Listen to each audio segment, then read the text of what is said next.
Hello, everyone. It is time for the NHL Stanley Cup playoffs. It is time for Between the Benches to be back. You have me, your host, Dom. You have Jake. What's up? And I don't know if we've ever had him before, but he's always been behind the scenes. You have Jason. Aloha. Aloha. And happy 2023 playoff time to everyone. The last time you've heard from us, at least as far as playoffs go, was 2021. It's been been a year and a half, been 2 years or so. We have a ton of new things to announce in the future, in the coming couple weeks at least. And we will only get better and continue to improve with some other people involved and everything else. But we are back, and hockey playoffs are at least me and Jake's bread and butter. We've been doing hockey playoffs since what, Jake? 2018, 2017? I think it was 18. 18, Yeah. at least, right? And we started that season, so we had that whole season up to the playoffs. So Well, we had full seasons for the first 3 seasons. yeah. So we may not have been consistent over the years, but we are seasoned vets as far as I'm concerned when it comes to the playoffs. We've always nailed playoffs. We've always been pretty good as far as playoffs go, and we've always rolled playoffs.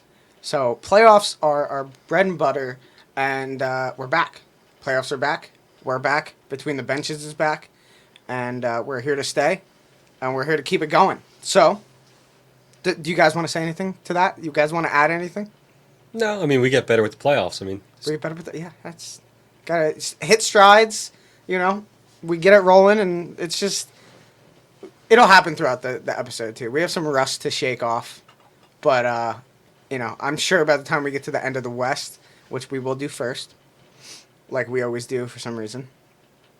By the time we get to the end of the West, I'm sure we'll be full stride already. So, second series. It's our favorite one. that's a fact. At least 2 of us. Jason's got a different favorite series, and we won't be there for a while. That's why he's still the intern.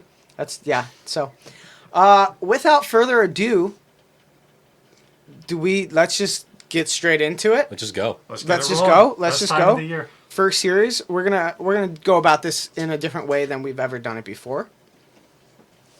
And let me just add too as well.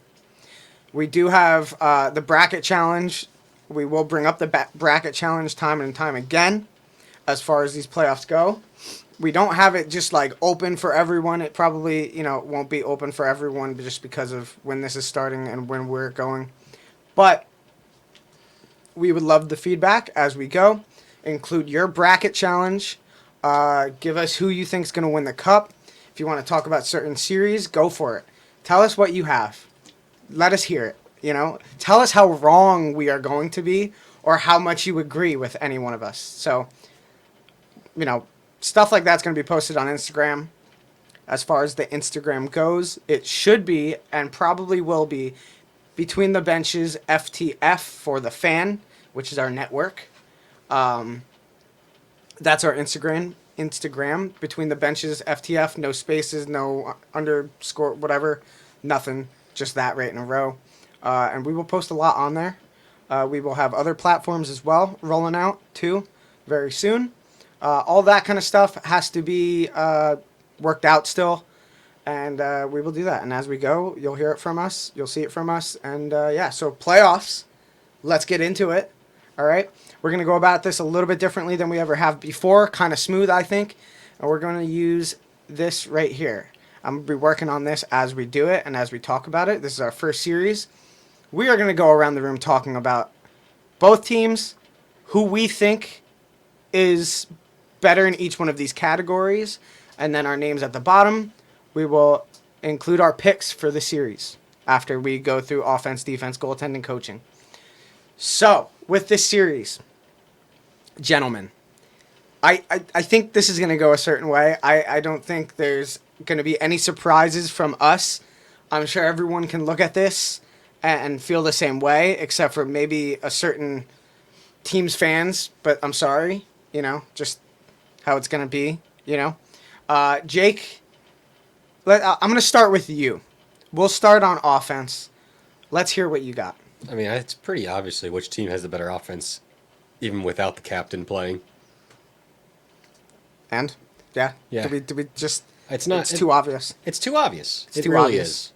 Fair. Seattle's having a good season, but they are going to thrive on their defense this year, and that's going to make them go further than one round, if they are. Okay. Yeah. Jason, what do you have to say about this series? Do we have anything to be surprised about going into this series? Nothing really. Offensively, I mean, there's a clear-cut winner. I mean, even with Nathan McKinnon out for half the season, it felt like you still got players like Mikko Rantanen stepping up, scoring 105 points. Yeah, it's really cut and dry for me. Jason, do we have? Well, I feel like I might know, but what was a season record for these guys in season? Surprisingly, the season series between these two was 2 wins for Seattle, 1 win for Colorado. Really? It was. That probably has a big thing to do with when they played, though. Probably. That's probably correct. But I am still a little bit surprised. As far as offense, we're just gonna do this, right? We don't have to. There's nothing really to worry about here, right? Yeah, no. Oh, That's okay. Let's try that again. a given. That's a given. Yes.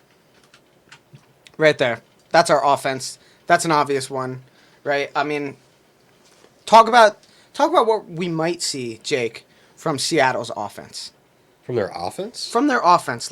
I don't want to just roll over and just be like, hey, Colorado's just way too easy, blah, blah, It's blah. going to be a lot of forecheck and then screens in front of the net. Point shots, trying to get the dirty goals. Mm-hmm. I think if any of these games go to a track meet, they're going to be in big trouble. Absolutely. Big trouble. Absolutely. And then, okay, you know what? The thing I'm really actually scared about, Yeah. if I'm Seattle, you cannot take penalties in this series. At all. I agree, yeah. And it's been a point of contention for us in the last couple of years. Because some series get called like the way there should be and the way historically they have in the playoffs. Mm-hmm. And other teams just have a parade of the box for the first 2 rounds. And it's annoying because you never know which one is going to be which.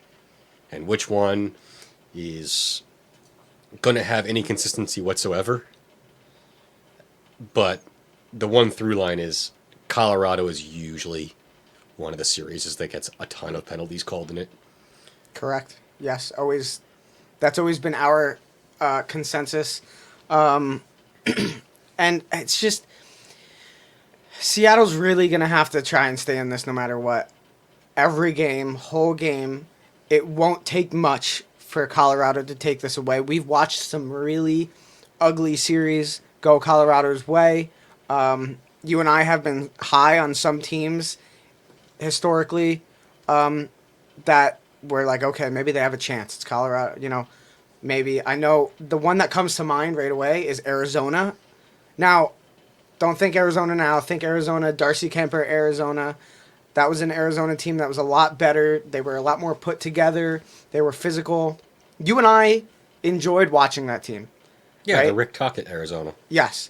And we were like, okay, you know what? Arizona has some of the right things. They got to be doing the right things during the game. And we watched Colorado essentially just rip that series away from them. It was ugly. It was just, that's happened in a couple series since. Which is kind of what I think is going to happen here. Yeah. Where a very disciplined team defensively tries to... They have to open it up and take chances to get ahead, and then Colorado pounces on the mistakes. 100%, and that's kind of what I was getting at too. We've watched Colorado run with series. We've watched them. It's been ugly before for opposing teams, and I think this could be that way. I'm not saying it will be. I'm saying that this is one of those series that we may see that happen in, and that's offense to offense alone. It's so heavily Colorado. It's the team that won the Stanley Cup last year. It's just pretty much essentially the same offense. Andre Burakovsky's on the other side. of this series, so that's one maybe notable thing to think about as far as just, something Colorado does not have this year, something Seattle does. Seattle's offense is much better this year than they were last year. The group is better. But it's still, Stanley Cup champions versus the first time this franchise has ever been in the playoffs. There's a big difference there. So defense, Jake, I think this is closer. Would I be wrong in saying it's a little bit closer? I might even take Seattle. If not even closer, it's something where the other team wins. I could agree. Now, why Seattle? What is their group? Their group? Yes. I want to know what their group is. Vince Dunn, Adam Larson, Okay. Jamie Alexiak, William Borgen, Okay. Carson Soucy, and Justin Schultz. I mean, that's a solid 3 pairs, I think. It's not names that you're going to take over, Gerard, Tays, Byram. No, of course not. But if Seattle gets a lead in a game, they know how to, shut it down and keep the lead. Yeah. And there are guys on each one of those lines that we've seen before in situations of playoffs, Some of them have been deep. I know Schultz has, I believe, won cups with the Penguins. Yep. Playoffs, right? He was not on the... Was he on the Caps winning team? No. It was Absolutely the year not. after. He was on those 2 Penguins teams back-to-back, I believe. If not, he's seen playoffs. He knows playoffs. He's been there. Adam Larson, a little bit, has been there. He was decent for Edmonton that one playoff year, that one run with them. Well, I believe the Chicago series, he was their lone good defenseman. yeah, and that's an Edmonton team where he probably had to pick up slack. He's a very physical guy. Alexiak, right? You said him. He's in there. Yep. Very physical guy as well. He's seen playoffs with Dallas before. Am I missing anyone there that's been parts of defenses that have gone deep before? No, but I think what you're forgetting is the forward group playing defense. As well. I agree. Alexander Wenberg, Yes. very good defensively. Yep. You got someone like Jaden Schwartz. He was on those St. Louis teams. Yeah. Always good. Brandon Tanev, another guy who, can play both ends of the rink, plus has that, Pittsburgh connection. Yeah. And I just mentioned Burakovsky. Is he defensive? No. But it's just, it's not that we're just talking about experience here and playoff experience. That's obviously won the cup last year. These won the cup with Washington.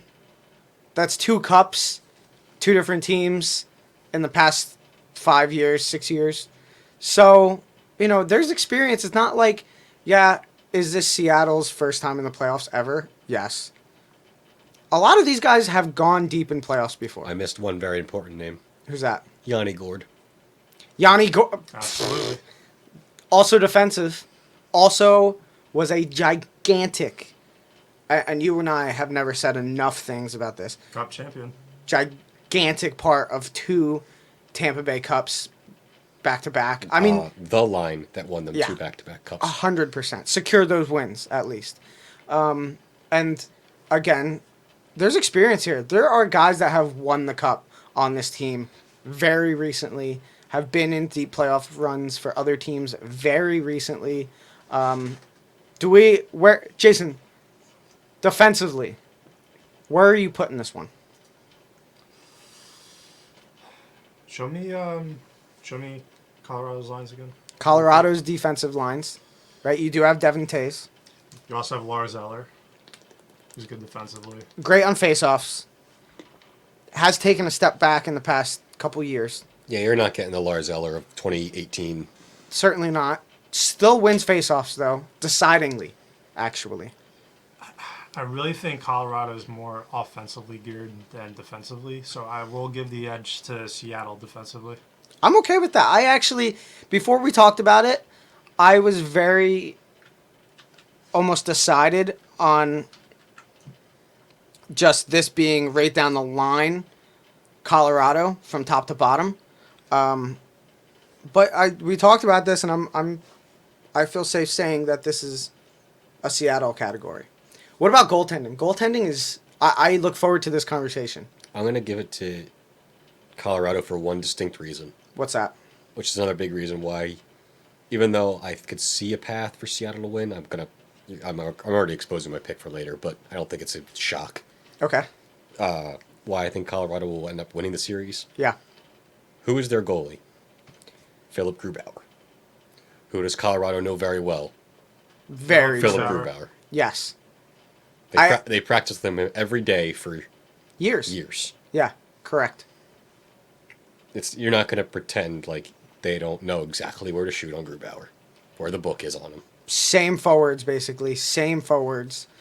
Even Lars Eller won a cup with Philip Grubauer, right? I mean, there's no shortage of dudes on this team that know how Philip Grubauer plays goalie. Very true. Who is our starting goaltender for Colorado? I think they mix it. Right now it's listed as Georgiev, Which I believe he is the starting goaltender. Who's their backup? Francouz. Has not been pretty previously in the playoffs, though. Yeah, he's another one of those guys where it's our joke about Colorado goaltenders and the amount of shots they have to face. If they have a light game, they'll do really well. If they don't have a light game and actually have to, be a goalie. What's our number? We always had a. Was it for Grubauer, this number? I think it was essentially for everyone because I think it applied to Darcy as well last year. No, it was definitely not Darcy. No? It was definitely Grubauer, and it was definitely like 20 shots. It was, right? I think it was 20 shots. Like, Colorado has done a very good job of one, and it's going to be the same way this series in my eyes. And it goes back to the Arizona series I referenced before and some other ones. Colorado does a very good job offensively of overwhelming the other team. The team is opposing team is constantly playing on their own heels, and when Colorado only lets up like 20 shots in a game, it's a guaranteed win every time. It's been like where that 20 shot threshold has been the difference between wins and losses. Me and Jake have noticed over the years, where goaltending starts declining after 20 shots just because that team's probably not playing on their heels anymore. It's probably it's not full control by Colorado. So it was always, our thing was like, 20 shots, win Colorado. Like, it was just every time the same thing. But goaltending, Jason, you have anything to add to this? It's going to be Colorado simply for the fact that Philip Grubauer's, in theory, should be a little bit exposed. I mean, there's really nothing else for me to add. I like Georgiev. I think he could have been even a starter in New York had it not been for Igor. Yes. And you have Francouz, who is good enough to carry the backup load for Georgiev, versus Grubauer, who you guys mentioned has a lot of history with Colorado. They know what goalie they're getting out of. And Joey Dackard, who... I'll leave it at that. Is he the backup? Yeah, Joey For Dackord's the Seattle, guy. yeah. Not Martin Jones? No, he hurt? he's hurt. Not...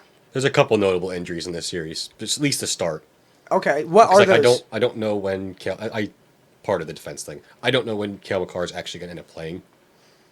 That's a big part of the offense thing too. Yeah. That is a large part. I didn't think he was currently hurt. I thought he was back. If he's hurt. I tried to figure it out before we came in, but Okay.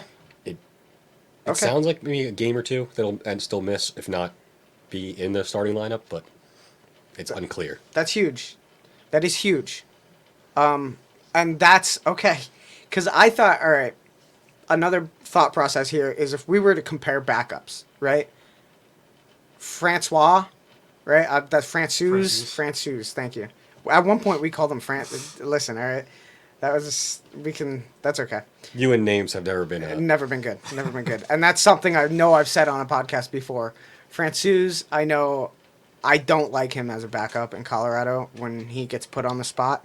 I wouldn't have minded it if it was Martin Jones. He's had a great season for Seattle. But That's rough, man. I gotta lean Colorado 100% during this. Okay, I know where Jake is on this. I think we're all kind of in agreement here, and I think it's kind of obvious. Where are we on coaching? You will never hear me ever say a good word about Dave Haxtell. Okay, fair. That's fair. We've seen him not succeed. Give us a little bit of a history lesson, Jake, please. Why do you want to make me hurt? Just why is your thought process that? Oh, he just does not know how to manage a game. Okay. We're also going up against a coaching staff that has gone deep in playoffs for the last 4 years. Won the cup last year. I mean, it's really kind of a no-brainer, right? We got nothing else as far as I can still that to count on talk my about. fingers the amount of games that Dave Haxtell has coached in the playoffs. It's fair. That's valid. It's only a second time.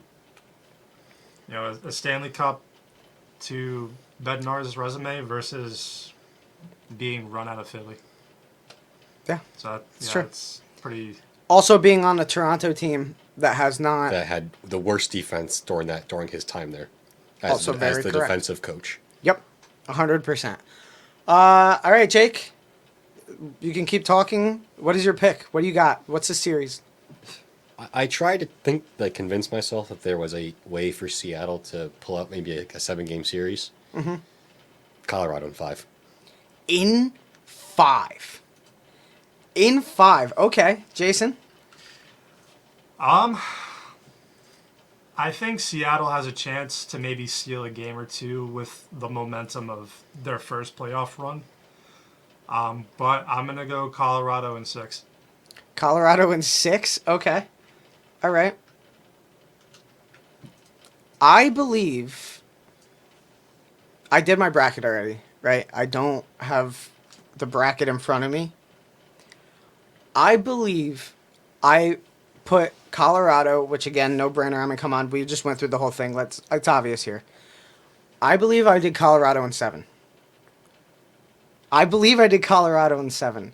Now, I hate that this is kind of what swayed my opinion a little bit, but on social media, on Twitter, on Instagram in the past 24 hours, for some reason, I have seen a lot of Colorado fans say, this isn't a walk in the park. This is going to be harder than we think. This is going to be in 7. And that's odd to me. Colorado fans, I don't specifically like. I think Colorado fans, I don't like their team that much. I've never been shy about saying that. But for some reason, Colorado fans really taking this Seattle team very seriously has kind of swayed my opinion. I'm not going to lie. I don't know why. I don't think on paper it should be 7. But I have a personal feeling I think this could go to 7. I told you, I very much saw a way for Seattle to win a coin flip game 7. Yeah. I just don't think my swaying vote for it to being knocked down all the way to 5 was officiating. Fair. Yeah. Special teams. If there was a special teams category here, it's Colorado 99% to 1%. I will not be surprised if they have like a 90% power play rate in this series. I agree. 100% agree with that. And if McCarr comes back as well, that's only going to continue to tip Yeah, you got to win every game that he doesn't play. 100%. If you're going to win. Yeah, you got to take those games while you have them. All of them. All of them. I agree with that 100%. So with that, this is our board right here. This is what we got as far as Colorado and Seattle. We've talked enough about it. Let's move on to me and Jake's personal favorite series. Maybe we don't like where it's how it's turned out, but this is one we're going to be paying attention to a lot. Is it safe to say that we're adopted Minnesota Wild fans? Yes, I didn't safe realize you're wearing the hat at the moment. to say it is safe to say, and I listen. All right, I'm a Capitals fan. You can look behind me. Right, there's things that show that. Okay, Jake's a Flyers fan. Okay, I have a ton of hats. It's not like I was like, oh yeah, full force Minnesota, press the button, here we are. No, I have a ton of hats. I just so happen to love this hat. This happens to be one of my favorite hats. Fit and everything, all right? Not just team, but I love the team. It's a great style hat as well. But me and Jake have adopted this team. I mean, we really have. You know, I don't think we're bandwagon. No, we've been on this for a couple years. We've been on this for years. Yeah. Maybe More than a couple. Has it been pre-Kaprizov? Oh, yeah. Oh, Yeah, easily, okay, that's fair. Yeah, 100%. We have been very attentive The Minnesota to this team for a while. The typical Wild player started well before Kaprizov played there. 100%. Yeah, we used to have a joke on former podcasts. I wasn't even going to bring this up. I thought it was irrelevant just because we're in a new era, but I'll bring it up. Me and Jake used to have phrases for a lot of things, hockey-wise. All right, that's just what happened. We've kind of been on the same page about things and just developed phrases. And we had a phrase where we would just say, that guy's a Minnesota player. This guy on Carolina is a Minnesota player, right? Like, it didn't even need to be the same page. Or it didn't need to be the same team. But we had an archetype that was, like, the Minnesota player guy. Where it was just, like, it was unfun. Defensively responsible. Grinding, forecheck player. Maybe 50 points in a year. Maybe that could have been high end, 50 points a year, right? We had those what was it, Charlie Coyle? Charlie Coyle was like this. He was like bread and butter. He was the poster child. He was like the one who created. He was. Yes. Charlie Coyle. Nino Niederreiter. I mean, we had dudes. Zach Parise. Well, sort of. No. No, not really. I wouldn't say so. Maybe a little bit here and there, but it wasn't just like Foligno. Still there. Moose. Still there. Marcus Foligno. Still there. Yeah, just guys that always effort play, never gave up, didn't matter, didn't give up. Defense did the fundamentals right. Correct. That's the Minnesota player. Yep. Fundamentals. Was not flashy. Honestly, not even fun to watch. If you were trying to pick apart the game, fun to watch. That was the only time it was fun to watch. And even then, it might have been still kind of redundant. But that was our motto, Minnesota players, right? Since we started the podcasts in 2017 actually, because that was the beginning of that season, it has changed a little bit. The team has now become fun, which is something no one expected, to be honest, when it was however many tens of years of not fun. We have franchise records all over the place. One of the best seasons, if not maybe the best season in their history, right? Guys setting historical franchise records as far as points, goals, Kaprizov, Zuccarello, dudes everywhere doing the thing. So me and Jake have loved watching this team develop. We've loved watching it like blossom as far as them having fun. This is not an overreaction to say maybe the best locker room in the league right now. Oh, easily. One of the absolute tightest teams in the... We've had teams get traded or players get traded there, right? Now Marcus Johansson has been there previously, back again, fit right in. Other guys that have been traded there this season fit right in, no problem at all. Reeves just came here, this past offseason? Centerpiece to the locker room. I mean, just nonstop. Dudes get in there, and then they just join the fun. Everyone has a great relationship. The vibes are unmatched in that locker room. Immaculate. The vibes are unmatched. It's a big part of this team. Head coach. Now I'm gonna say something here, okay, that we have now coined. All right, I've been a big leader of this phrase. Okay, it's something we call talk about some players, some coaches as dude guys.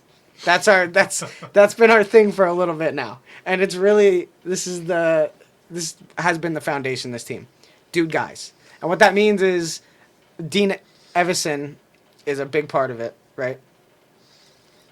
He's a dude guy coach. What that means is you're a dude for the guys on the team. Essentially, that's the easiest way to put it. All right, he's a very player coach. He has full control of that locker room. They love him. He lets them do what they need to do. Not to be political here, but they had their Pride night, and he was like, "Listen, you guys feel a certain way about being forced to do and support something. You have religious reasons, all that stuff. We're not getting political about this, but he was like, you make your choice to the locker room, to the guys. You do what you need to do. I support you fully." And that's exactly how it happened. And it's just a very great relationship team, glued together top to bottom. And that's huge going into playoffs. That's huge for a playoff team with core and stuff like that. And there's other teams on here that are like that. But the Wild are a team that's never had the team they have right now. And that's why me and Jake... Well, neither has Dallas. Exactly. 100%.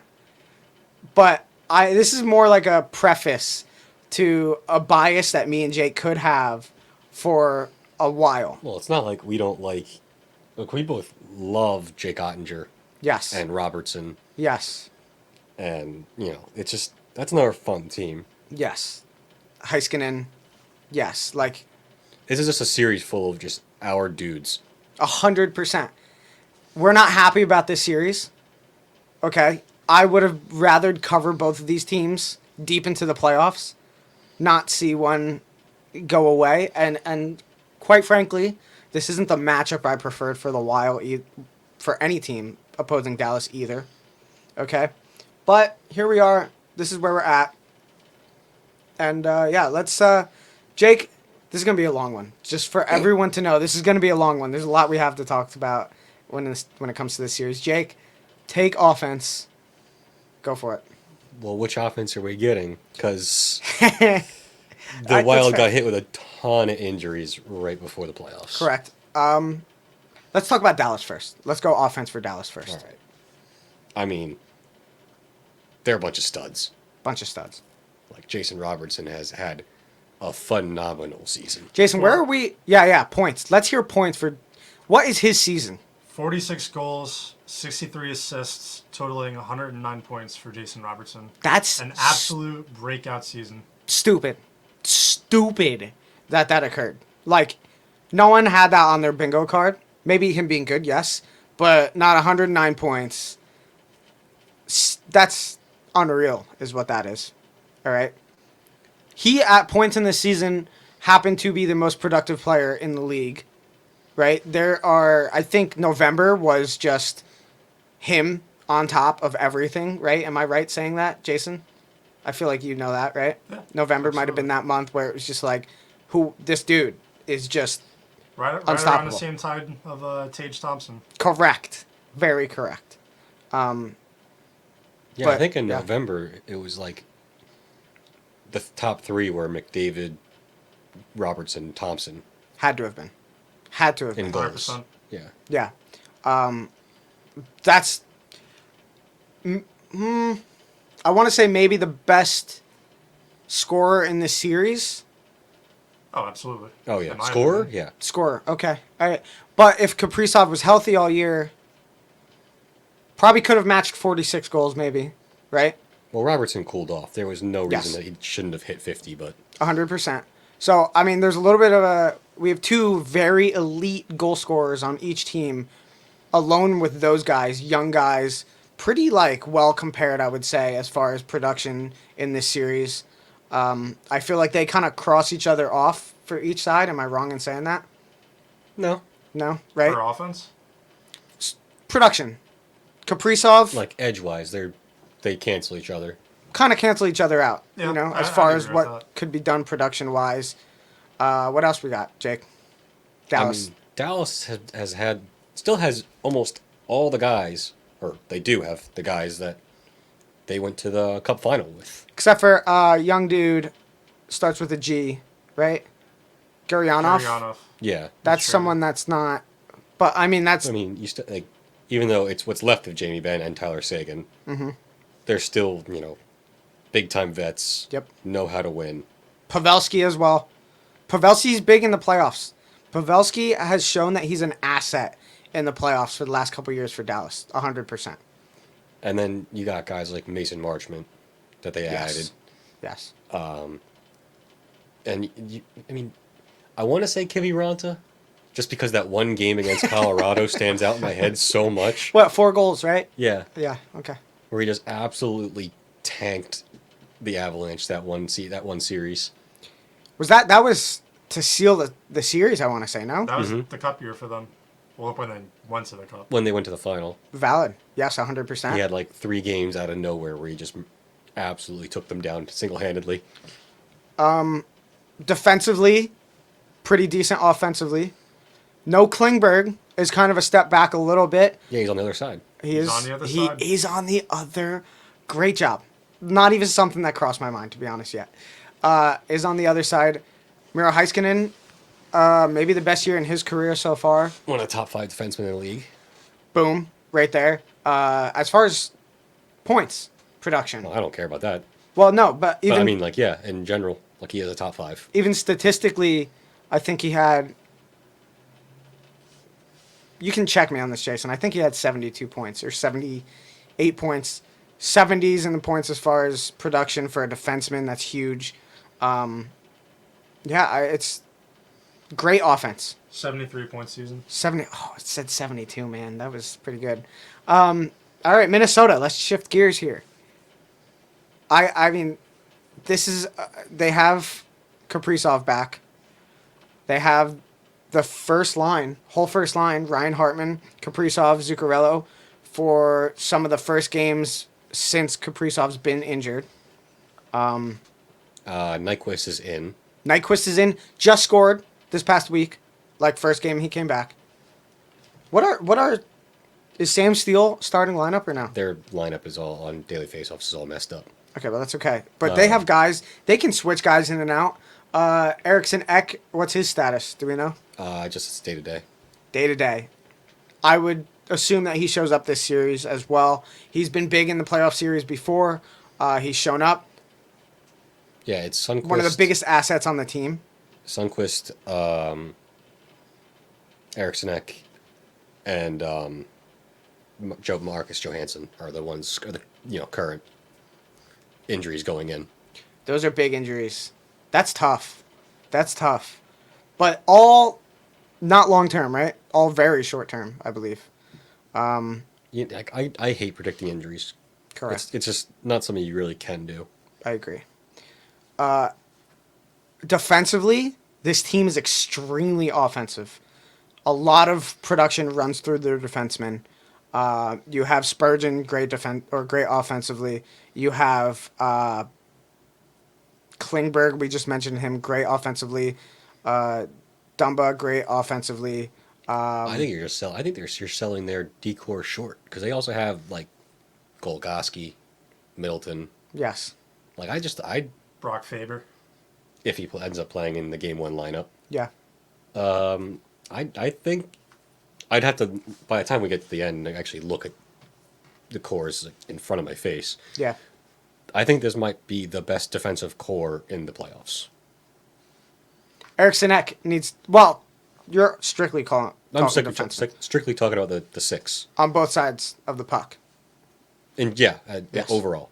100%. I agree with that. I could agree with that. It's also a core that's been together most of the season, played together very well this season. Hasn't really strayed away from anything, positive this season. Absolutely. So who were we picking offensively? This is very tough to me. This is extremely tough to me. I think with injuries, Yes. I'd probably have to lean Dallas. Okay. Both teams 100%. Where are you at? It'd be close, but I think It's so close. may still be Dallas. Okay. Yeah, I'm okay with that. Jason, what do you think? Dallas. Yeah? All the way down, their lines are ridiculous. When you have Tyler Seguin playing on the third line, it just tells you how deep offensively this team is, in my opinion. Are we gonna do this, Tom, right now? Are we gonna have What? to roast Jason for a moment? I do pretty much agree with him, though. Oh no, I agree with him. It's a deep team. But this is the guy who constantly tells me that Tyler Seguin is no good. I didn't say he's not good, but he's not But $9 million every good. time I say, try to bring up Tyler Seguin, the Tyler Seguin that I know, I never said pre-injuries, and how much of a killer he was. I'm just conflicted because with his point production, he's not a $9 million player. That's where, my thing with Tyler Seguin is. But that being said, I gotta pick Dallas offensively. Okay. Yeah, I mean, I gotta go Dallas offensively. They have a core that's been together as well, and performed in playoffs well. And I mean, that's it. Kaprizov is a big factor for Minnesota against some teams, but again, kind of gets crossed out with Robertson. So let's go Dallas. All right, guys. Defensively, what do we got, Jake? Well, we already kind of prefaced this. We did. Minnesota, in my mind, has the best defensive core in the playoffs. Yeah, I 100% can agree with that. Jason, where are you at with that? Yep, no argument there. I'm on the same page. No argument there. Easy. Okay, this may be one of the toughest conversations. We got to resize this, guys. Jeez. This may be one of the toughest conversations to be had as far as this entire episode, as far as the playoffs. Where do we stand between these two goalies before we get there? Before we talk conversationally about this. Jason, can you hit us with numbers? Do you mind looking these up? Can you hit us with some numbers here? Start with Gustafsson. All right. Well, also would like to point out the wonderful job he did taking over for Marc-Andre Fleury this year. Correct. When he just had a fart of a stretch. Not where I thought. Gustafsson Not what I thought he was going to consider that, but okay. I like that. Yeah, fart of a stretch, yes. Gustafsson finishing the season with a .931 save percentage and a 2.1 goals against average. For Jake Ottinger, on the other side, finished the season with a .919 save percentage and a 2.37 goals against average. If I'm not mistaken, Gustafsson was second in the whole league in both goals against and save percentage. I believe it. Yes. Yeah. And to an absolute freaking outlier of Ullmark, 100%. That's Gustafsson was easily top 3 in the league all year. Has had great production. Who's the backup to Ottinger? Scott Wedgwood. Scott Wedgwood. Scott Yeah, Wedgwood. Wedgwood. Okay. Tongue twister. I mean, this is a conversation to be had, starter versus starter, right? Could take over a playoff series at any time, I feel like. These are my two favorite goalies in the league. Two of my favorite goalies. I agree, and not goalies I want to see face each other. These are dudes I would have loved to see deep into the playoffs be hitting strides, playoff games, doing so well. It is unfortunate we have to see this as the starting goalie matchup in a first round game. Yeah, this series is making me have to bite my tongue and not go on a Gary rant. Marc-Andre Fleury is a backup here, though, and, there's so much experience there. He hasn't had a particularly bad season. 908 save percentage, 285 goals against. Jason, do we have numbers for backup Scott Wedgwood?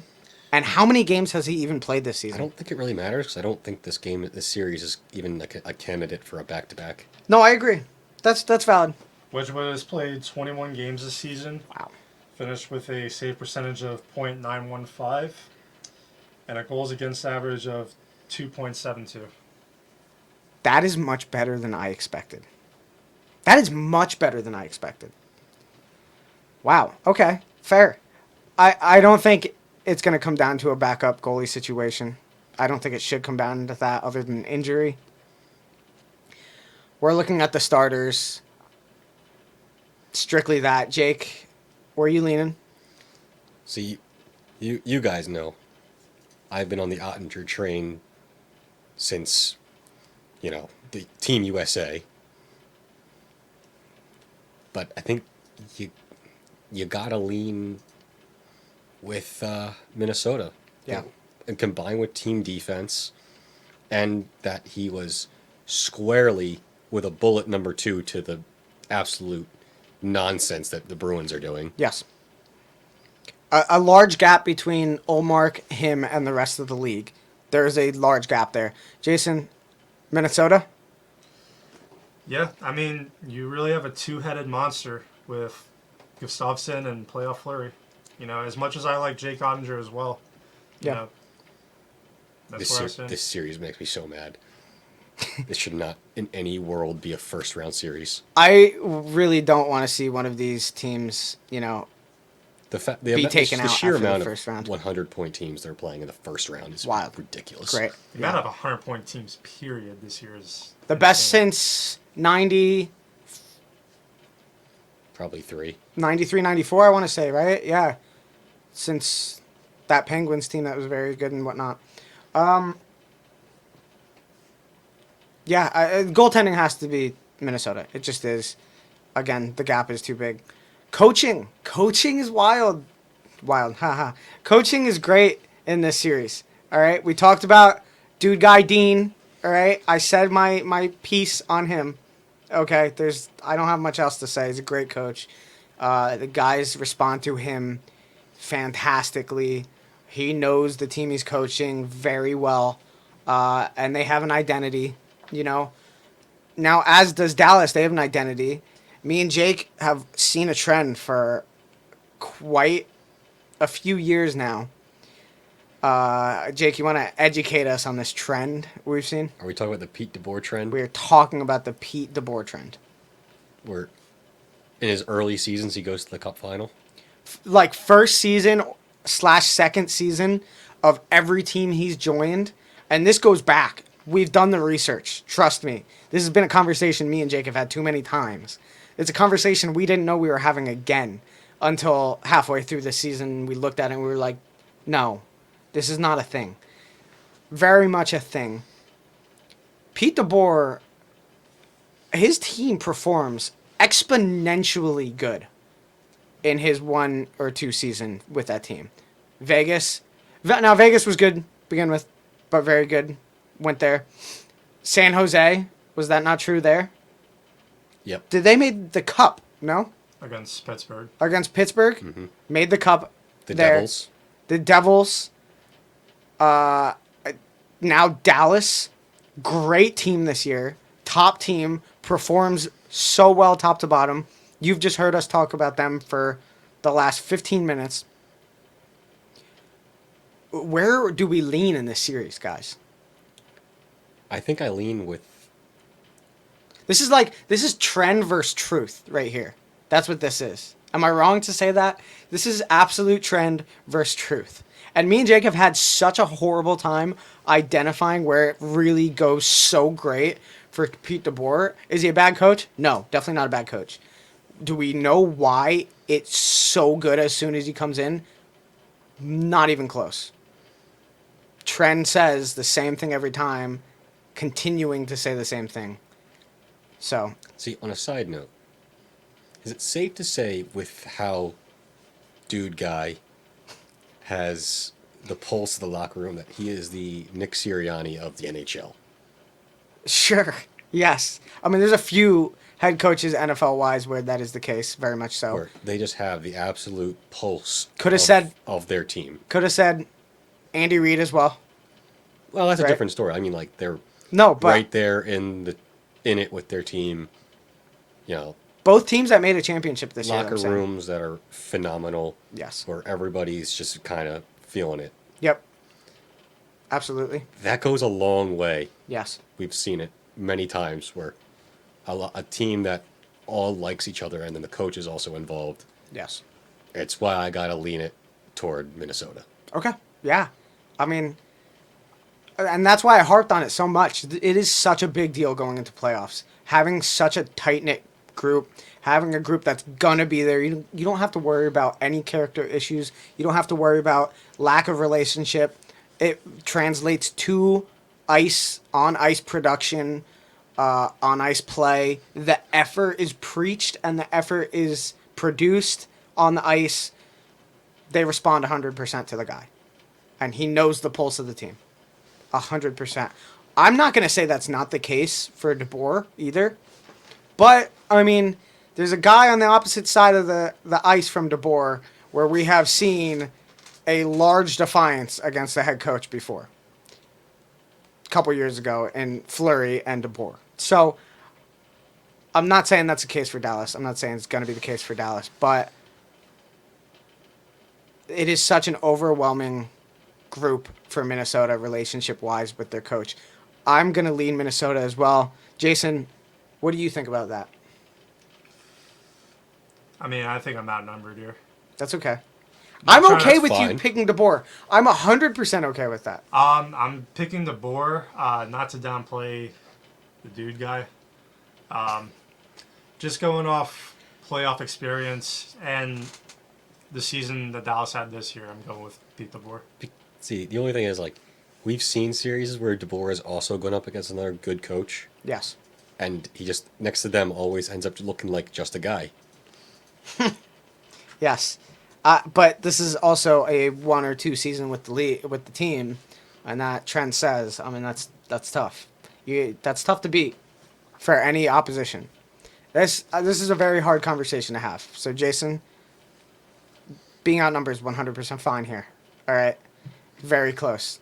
I'm sure I'll be outnumbered again later on in the episode. Yeah, oh, you very much will be. You will. I know. That won't stop. I know what we're talking about already. Jake, what's your pick here? This series has no business being a first-round series. No, it Even a does second-round not. series. Nope. This very much should be Finals. the Western Conference Final, if not throw Edmonton in one of them. 100%. This has to be a 7-game series, right? Yes. I have it at 7. Easy. I have... Anything short of 7 would be doing the world an injustice, I think. Correct. And I just think that this is... I think Minnesota gets them in 7. Okay. They get healthy and they get them in 7. Yes. All right. It's probably... I wouldn't be surprised if Dallas gets maybe even 2-0 to Yeah. start. Because Also- it is in Dallas first, correct? Dallas Yes. is home ice. And also, Minnesota is a great home team as well. Every hat trick that has been scored for Minnesota this year has been at home. So, Advanced stats over here. advanced stats. Yes. Minnesota just posted an Instagram post half an hour ago, and there's my source. So, I will not be surprised if it goes 2-0 and then a player or two comes back and it gets clawed to 7. yeah. Yeah, 100%. Jason, where do you sit? Other than between me and Jake. Where do you sit here? I'm going Dallas in 7. Okay. So we all have 7. We all have 7. That's a must, I guess. Jason has Dallas. I, very begrudgingly, and shock on Jake's face, because I made my bracket in a way where I tried to look at it as unbiasedly possible. All right? Never. There's occasions I I am didn't like shocked. outcomes. Okay, I have never. I'm wearing the hat, man. I have never preached so hard for a team, other than my own, in my life in any sport. Okay, me and Jake saw the Wild this year in person because we couldn't not. All right, I took Dallas in 7. I'm not happy about it. But I took Dallas in 7, and that was one of the worst. I cannot believe That was- that I am lone wolfing the Wild right now. And now looking at this board, we have offense, defense, goaltending, coaching. I mean, I don't feel good about it. I You don't feel shouldn't, good because about we it. were adopted. Yes, and listen, We were adopted by people on their account. it's a fact. We were taken in by in person too, in Yes. person as well. We were taken in by such a very what's the word I'm looking for? When someone treats you well at home, what is that called? Hospitality. Yes, so much hospitality from the Minnesota Wild fan base towards me and Jake. Okay, At an away we game. we Yes, blended at an in. away game. Yes, at an away game, we blended in so hard. We were like, get these kids some pucks about some children, Minnesota Wild fans. All right. It's like they loved us. We loved them. It was great. Okay. Fan base on Instagram has loved us as well. Okay. But here I am. Unfortunately, I am taking the Dallas Stars, and it is unfortunate. Okay, but I in cannot future, believe this. I do have Dallas going far in the playoffs on my bracket. Okay, that's just something I'm gonna say. I would have put either of these teams probably going far, but I do have Dallas going far. Let's move on, man. I think everyone's had enough of us talking about them, and every time we get on here, it's gonna be the same. All right, fair warning we're just gonna have to push the Wild. Well, it's one of our favorite series, regardless of teams, because like they're two good teams and two Yes. great goalies, and Yeah, 100%. Let's move on. Let's move on. All right. Oh, Jason. Well, skipped over it, but that's okay. Jason, before I forget this time, give us a little bit season series preview, or whatever between these two teams, the Vegas Golden Knights and the Winnipeg Jets, please. You want me to cover Dallas and Minnesota first? No, no, we're good. it happened. It's All right, done. My mistake. Chugging right through. Chugging right through. A 3-game season sweep from Vegas. Okay. Okay. I don't think there's any excuses to be had there for the Jets either. No, There's not. and There's not. they're not. They are limping their way into playoffs right now. A They team were- that started so hot They were dragged from and the pits of hell, as I had in my notes. basically, That's your notes, Jason. Your notes say that, huh? basically.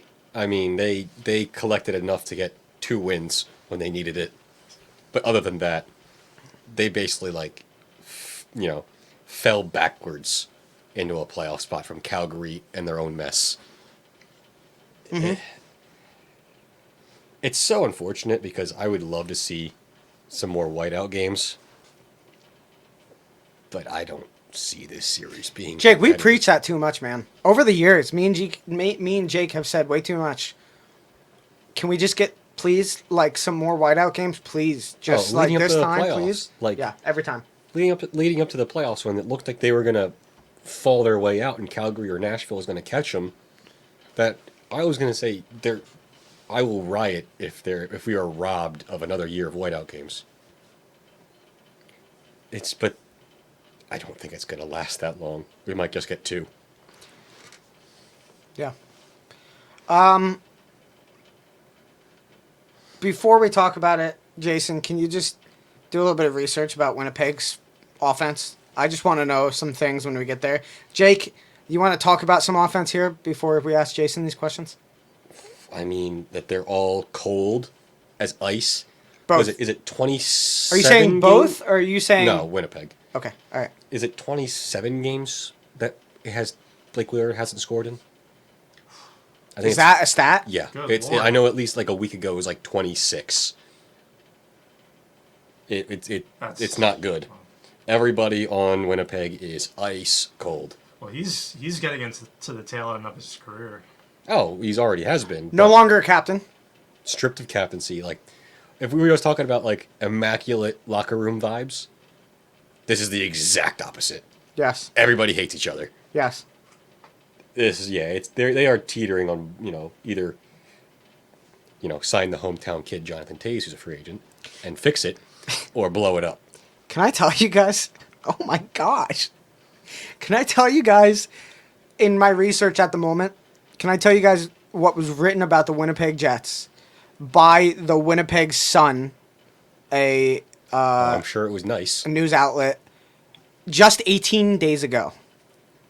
Headline: Winnipeg Jets, and this is a local outlet, okay? Headline: Winnipeg Jets at risk of epic collapse. Just 18 days ago was written about this team. I don't know anything about the article, okay? I don't know anything about the source. I just know this is what I see second on Google when I looked up something about the Jets. So, it's just... Jason, do we have some offensive numbers? Were you looking for like Anything. leaders? Individual stats. Anything that might be of positive news or very negative news for the I Jets. have more negative news. Their goal leader is Mark Scheifele with 42. Assist leader Josh Morrissey with 60 assists. Okay, wait. Let's just stop there for a second. Despite that apparent epic collapse by some people saying that. Josh Morrissey, great season.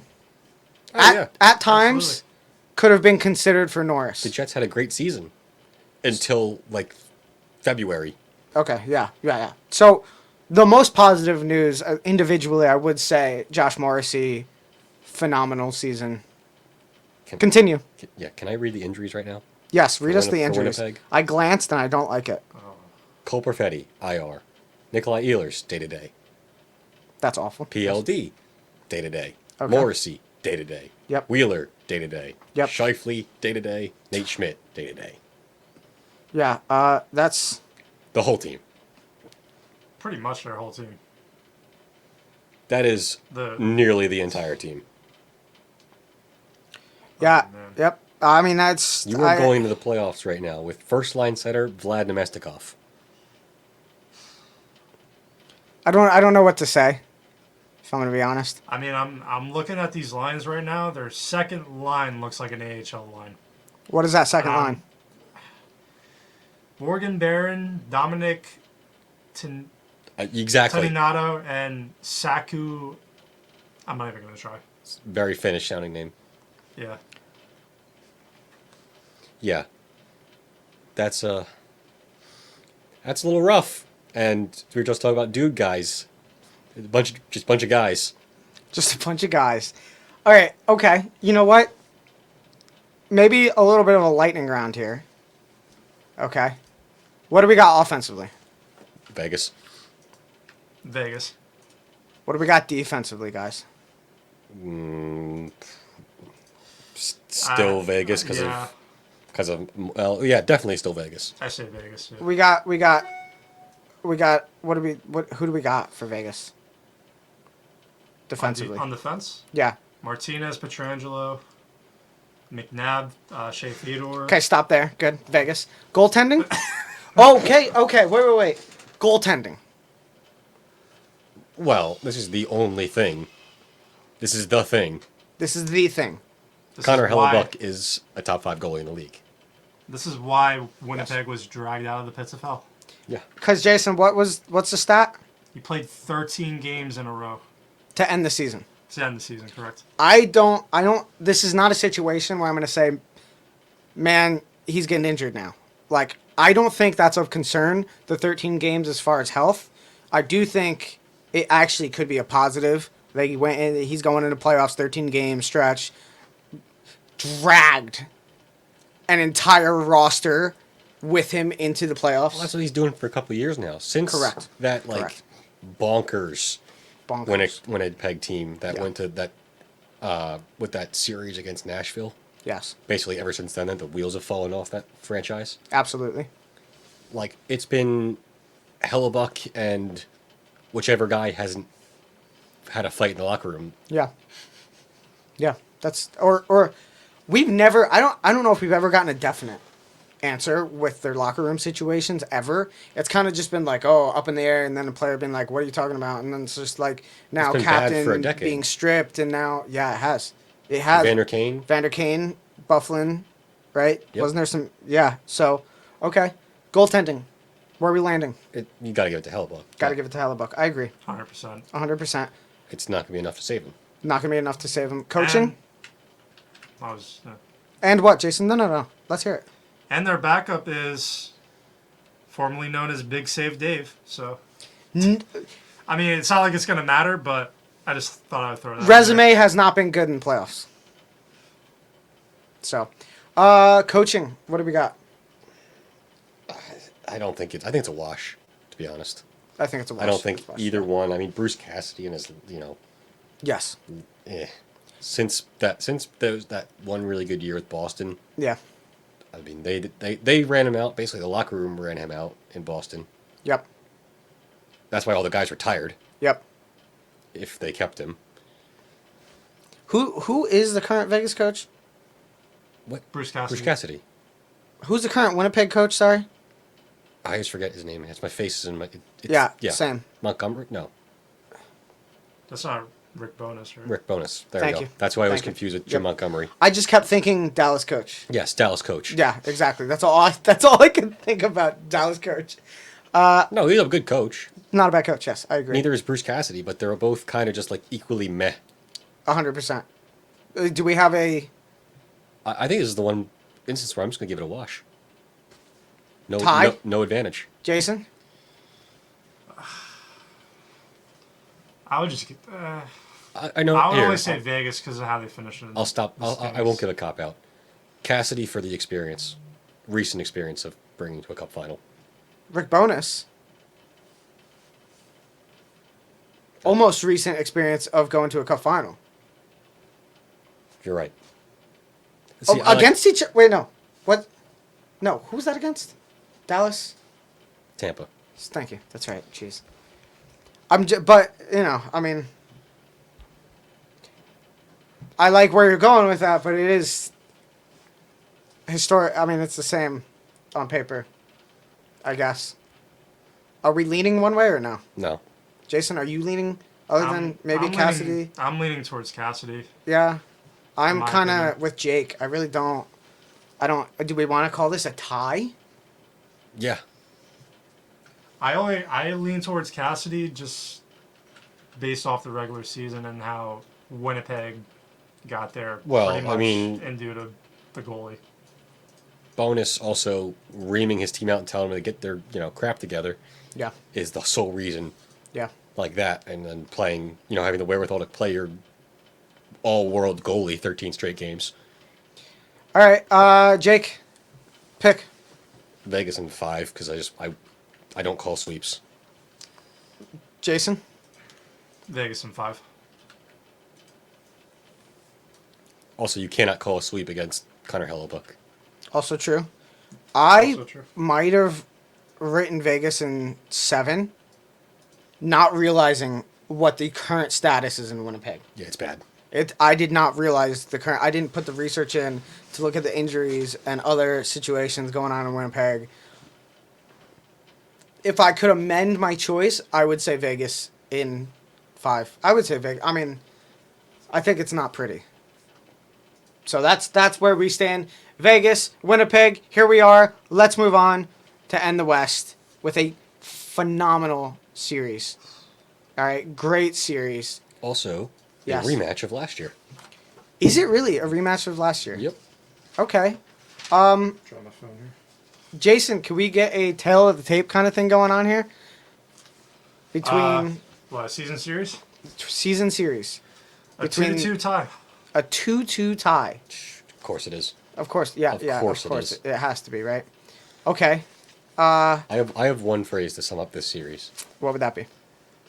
The unstoppable force meets the immovable object. Okay, I like that. I like that. Jason, can we get some individual numbers here on Oilers? I just want to point out how ridiculous this is that the player that scored 128 points is the second point scorer on this team. By a large margin. Obviously, Leon Draisaitl, Dry. tomato, was the first player I mentioned with 52 goals, 76 assists, totaling 128 points. And the big Mac Daddy, Connor McDavid, with 64 goals, 89 assists, totaling 153 points. And then also notable, Ryan Nugent-Hopkins, Also over 100 points. also over 100 points.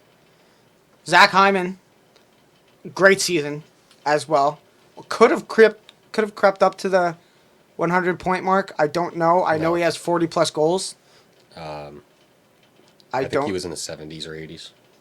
Yeah, 40 plus goals though as well. You know, there's 40 plus goal scorers on this team. That's absurd. 250 plus. You have 4 40-plus goal scorers, and then also Evander Kane. Who could have done as well production wise if not hurt for a large part of the season. Exactly my point. Yeah. Like when you realize that McDavid and Draisaitl combined for close to 300 points, that's Stupid. absolutely insane. Yeah, they had an unreal year, Yeah. and all of that means Ugats now. Jason, what is Yamamoto's production. I have not, because he's been so washed out by everyone else, not a clue what his season has been like. Yamamoto has 10 goals, 15 assists. I don't know how that happens. He missed a lot of time. Okay. Yeah. All right. Is there someone else on this team that has done anything? Other I than... mean, they had a lot of. They actually had some depth scoring this year for once, like Okay. Janmark. Yeah. Has done well for them. Okay. They had, they actually have 3 centers for once because Yes. they separated McDavid and Draisaitl. And then With- third is Bukestad. great, So he was a solid third solid line third center. guy. Yes. And it's no surprise to me that with 3 centers and picking up a good defenseman, that they've had the best record since the trade deadline. Yes. And I'm sure that we have some defensemen with production too, as far as... Yeah, Nurse probably had a ton of points. I don't really. You know me. I don't look up defensemen in points No, but unless you're doing something like what Carlson did this year. Yeah, I agree. But I'm sure, if you were to look at some paper stats that we got Tyson Berry on this team, right? Or did he get traded? He got traded with the. That's right. I'm sure he put up some points and did some things. And now on this team is, what's his name? Ekholm, Matthias Ekholm, which is phenomenal, which him right? back during that's the time of that Nashville's yeah, run years. best defenseman on the team defensively. Him and Ryan Ellis were unreal together. Yeah. So it's a good team. It's a great team. What about Kings? We just talked so much about the most obvious stats in the NHL. What about... Yeah, so that's kind of why it was worthwhile to bring up how insane the offense of the Edmonton Oilers. It's going to be Oilers was this worthwhile year. for seasons to come. But then you go see the Kings, who have had since the deadline picked up Gavrikov, picked up Korpisalo, who have been absolutely unreal defensively. This team. Plus, you have Philip Deneau and Anze Kopitar, 2 Selke-worthy centers. Yep. It's really is unstoppable force, immovable object. Yeah. What is the production? Do we have anyone close to 100 points on this team? Over 100 points on this team offensively? We had Adrian Kempe score 41 goals. Okay. 40-plus goal scorer? Barely. Is that it? No, not a lot of huge scorers. Yeah. But that's not the point. No, 100%. They are built to match up with teams and win exactly how the Kings won in 2012. Yes. Just absolutely shut down your guy and have a goalie that stands on his head. Now, is there a team in this league that can shut down the first line of the Edmonton Oilers and then put out a guy as well in a different shift to also be there on Leon and Evander Kane?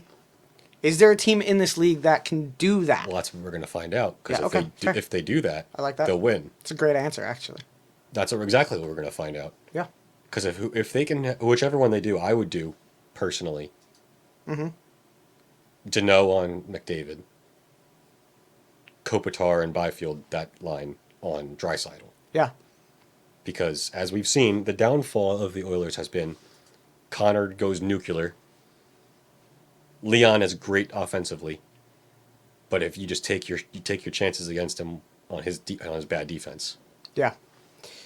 So to fill this out, offensively, It's easy. Just fill it in. You can't not, right? That's just No that. words. There's not a team in the league that would go there instead against them. Defensively, All right. Which are we talking?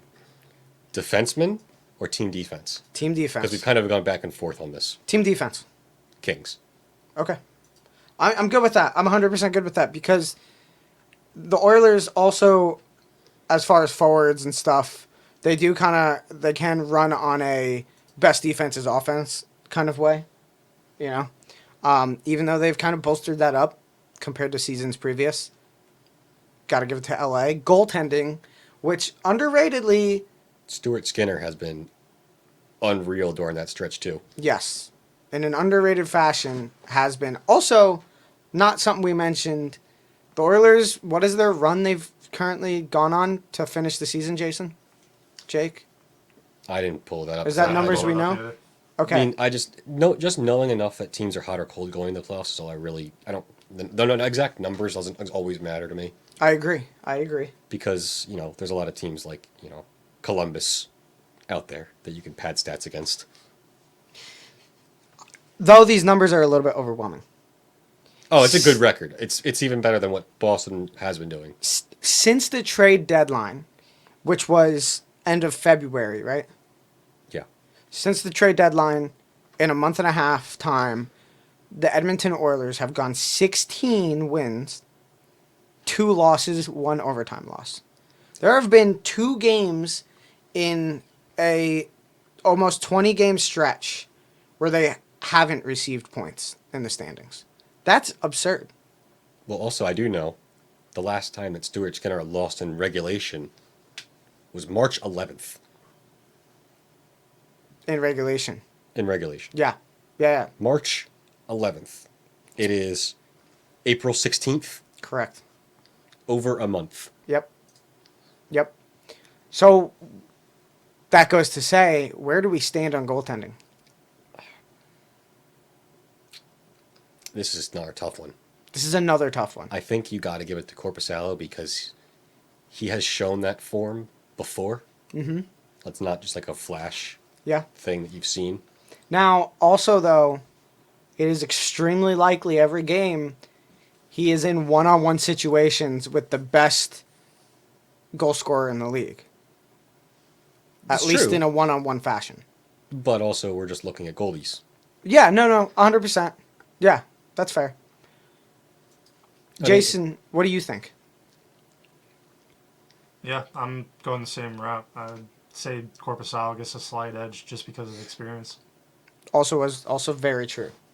Very true. And I believe...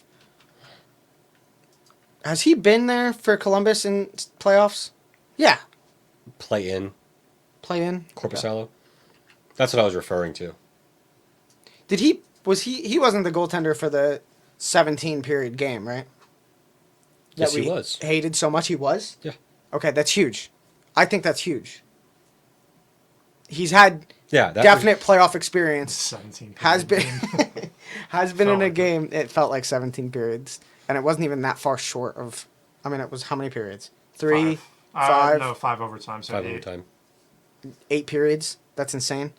I mean, he's been there before in playoffs, so he's been That's a situation you can't replicate anywhere else other than that situation. So that's a big part of it as well. What about coaching, guys? I mean, up until now, Yes. I don't think you know me. I have railed against Edmonton's coaching I agree. Yes. up until this stretch. Okay. Because they finally did the thing that should, in all instances, make you unstoppable if you're the Oilers. If you're not playing a team that has both Philip Deneau and Anze Kopitar. Yeah. Like I think if Edmonton matched up against any other team in the first round, you could have considered a sweep. Yeah. The fact that it's just the Kings is rough for them. It's another bad playoff bracket. 100%. Draw. Yeah. Well, I mean, what do you think, Jason? Coaching? Coaching. I give it to Woodcroft. Let's see. Because I don't like Tom McClellan's not great either. 100% agree. I think I think by way of the management doing it for him, I think I give it to Woodcraft. Okay. So we're going Edmonton? Yeah. Yeah. I'm rolling with whatever you guys want. I don't have too big of an opinion on this, on coaching, and I'm kind of on the fence as well. All right, Jake, Final picks. Okay. Is this the first team that we've gone 2-2 on? Yes. Okay, so that's huge. Yeah, we're going to learn really quickly whether any of these are correct. Yes, we're also gonna learn what the Kings are made of this series. Well, 100%. they took them in the deep water last year, but Yeah. then again, this is a much better Edmonton team as well. I agree, 100%. I have Edmonton in 6. 6. Okay. Jason. Trying to pull up my bracket for reference. No, I'll go. I have Edmonton. Solid chance I wrote 7. In the moment, want to say 6. I'm just going to go straight with Jake here. I'm very high on Edmonton right now going into the playoffs. I said something to Jason, like maybe end of December, mid-January. I said something to Jason that he didn't agree with, that I still stand by. I said, I think Edmonton wins a couple playoff series this year. I think Edmonton can go kind of deep in the playoffs this year. Not saying they're going to win the cup, but I think that this could be a season for Edmonton, and I think that they will be hungry. I think the guys that make a difference for Edmonton will be hungry this year, and I think I think they could carry themselves further into the playoffs. I didn't know you said that. Yes. And I was just about to say, whichever team makes it through this round is at least going to the conference final, Okay. if not the cup final. I think I said word for word to Jason, I think Edmonton makes it to the conference finals this year. And I feel strongly about that still, personally. Jason, what's your pick? Well, I think now's a good time to tell you that I'm starting to agree with you. Thank you. I appreciate that. But it's not that I didn't understand where you were coming from before. You know? I'm going Edmonton in 5. Did you just... 5. Can I ask something? You Jake, said 5. Jake, I'm did you going- just pull up Jason's bracket that he showed us before? No. Oh, I thought you did. I thought he was like, I gotta find my bracket, and then Jake went in and found it and showed him just now. I do like okay. I do like LA. I don't like how inexperienced most of the team is. Fair. Aside from obviously Kopitar and Doughty. Dunno. Dunno. But a vast majority of their players are very young, very not playoff experience. I'm going with Edmonton in 5. For me, a lot of it had to do with which team might be more hungry for success finally. You know, I don't think LA's been in a narrative or been in the situation where it's like playoffs bust, playoffs bust, playoffs bust. People are bringing up narratives like, okay, you know, Connor McDavid, great, but what the heck's, you know, not showing up. And not that he's not showing up in playoffs, but team can't make it far, team can't, you know. I feel like the hunger and that narrative, I think they have more to play for. And I think that's going to make a difference for the guys that can make a difference in the series. Yeah, this series will 100%, you know, all the star power in this series, we were talking about, you know, individual players. Mm-hmm. This will be decided by coaching.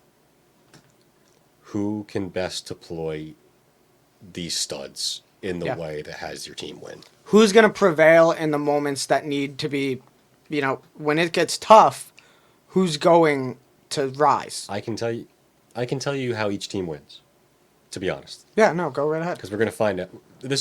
Whichever one shows us in the first 2 games, you'll clearly see who will win. Yes. Unless, you know, obviously if there's also a big change. 100%. Which team, if LA will win, if they can just check enough against those 2 studs, the 2 big guys, Draisaitl and McDavid, and then cash in on their opportunities with Kopitar in that top line against Leon. If they can make him play in his own end and score, they will win. If Leon and Connor just absolutely dominate as they have been, Edmonton will win. Yeah, I agree. They need to capitalize on chances. They need to have the chances. They need to make the chances still when it gets tough from LA. You know, I mean, both team needs to capitalize whenever they have the chance. Regular season, Edmonton does that. That's how they play. But you know, this is a playoff series. It's a different monster. It's not going to be a walk in the park for Connor and some of the guys every time. You know, and Korpisalo's been in a game where I'm sure well, no, I'm not sure. I know he's faced one-on-ones deep into playoff games. He's prevailed. You know, that was a huge series. He's seen it. You know, he's seen it. So, let's move on. Let's go east. East time. You know, East time, beast time. to be fair, I don't know. Not this season. Yeah, it has some dominant teams. It has more dominant teams. Hello. Okay, you can blame me for that one. That's a first. Hey, we're rusty. This is part of it. Okay, it's been a while. Actually, you can blame Netflix. I'm gonna blame. That was all Netflix, by the way. You're not sponsored by Netflix? No, if anything, we wouldn't be now because they just blew it. So, let's just move to the east. Let's get it going. To I believe, the most dominant team in any regular season that's happened ever in a 100-year plus-year sport. The Boston Bruins versus the Florida Panthers. Jason, hit it. Record-setting 65 wins for the Boston Bruins this year. Record. 135 points to end the season. Record. Stupid.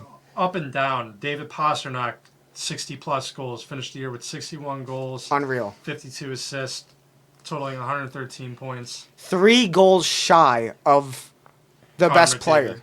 3 goals shy of a guy that we just nonstop talked about how good he is. 3 goals shy of that guy, 60-plus. Arguably the best goalie tandem in the NHL. Linus Not Ullmark. arguably. It's not arguably. Statistically, 100% not close. Linus Ullmark, he's looking like the Vezina Trophy winner. Is. And Jeremy Swayman. Unreal. They won that thing. Did you Jennings. sneeze? Was that a bless you? Yeah. Bless Bless you? you. Okay, good. I don't... Thanks for I thought you were reacting to what I said because what I said was ridiculous. Yeah, they won the thing. What's the thing, Jake? The Jennings Trophy. Thank you. The Jennings Trophy. I can't remember what, because it's like the most no one talks about it ever trophy. That trophy is the best goalie tandem statistically in the league, right? Is it about wins? No, Tandem-wise? it's about goals against, I believe. Okay. Just unreal by them. You know, I'm sure it didn't. I mean, it's a lot to say here, but I'm not sure that it mattered the backup to Ullmark on that trophy. But backup putting up very good numbers as well. Right, Jake? Third best in the league. Yeah, that's just stupid. Yeah, that's how insane it is. Now, sample size a lot smaller than starting goalies. Nonetheless, good enough games for it to matter. They were 1-3 in both categories. Yeah, that's just crazy. So, I mean, team's unreal. Is there any other unreal stats you're hitting us with, Jason, or no? Are you stopping there? about They it. scored a goalie goal. Yeah, They they scored. That's very true. They scored a goalie goal. Fair. What else can go right? What else can go right other than now facing the Florida Panthers, which are, we haven't gotten to it, are unmatched in this. Let's be honest. Oh, they're way outclassed. It's not close. Is there, okay, you know what? We're not going to do it stat by stat. Is there a stat Florida has a competition in? Any of those? Goalie? Question mark? Maybe, possibly. You Right got- now, going into this playoffs. You got Sergei Bobrovsky. Okay, if we're... All right, So there's. a let's do chance it we real get fast, playoff though. bottom. Offense, It's, yeah. trigger, Not even close. done. Just fill it in. Fill it in. Okay. Oh, gosh, it's not wrapped right. There we go. Thank you. How did I get away with that before? That's weird. Okay, defense. Boston. Boston. Even though if this was a different series, I like Ekblad. and I don't mind the Florida defense. Yeah, Ekblad's again another one of my favorites. We're just not gonna. Okay. We're just yep. we're not even doing this right now. So then goaltending. Which Bob are we getting? Correct. Which then leads me to say Boston. See, there's no up in the air with And it's Boston. if it was Knight, I would. If it was Knight and Bob, I would say Florida. Yes. To Yep. be honest. Yep. There's just no up in the air though, with Boston. No. Nothing about Boston is like, are we gonna get this? Are we gonna get that?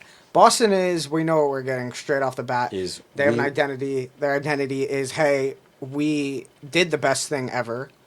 So We are better than you. Got added at the deadline, got even better. yep. Dmitry Orlov has been phenomenal since. You mean Bobby Orloff? Bobby Orlov. Tyler Bertuzzi. Stupid. Honestly, got overshadowed by the team. Like, I forgot that was a guy that happened. And added more Boston-ness, if you get where I'm going with that. Yep. In Garnet Hathaway. Yep. Maybe injured or no? Nope. Not injured. Okay, was injured a week ago. Not the injured fact now. that, like, you have What's the fourth center on this team? Trent Frederick. Okay, not. So you're not out muscling this team. Yes. You're not out, whatever you want to say, intimidating, out ratting. Mm-hmm. You're not going to push this team around whatsoever. Correct. You're not going to stop this team. At least Correct. the floor does not. I mean, look how deep this team is. Charlie Coyle and Taylor Hall in the third line. Yep. Also, I don't know if really I've heard anything about it. How was McAvoy this season? Good. Okay, I just I know it's he had just a lot like- of points, but Yeah, I've heard about him previous seasons. Like, oh, this guy's so good. But, like, blah blah blah. This team's just been so good. It's just like assumed everyone's phenomenal.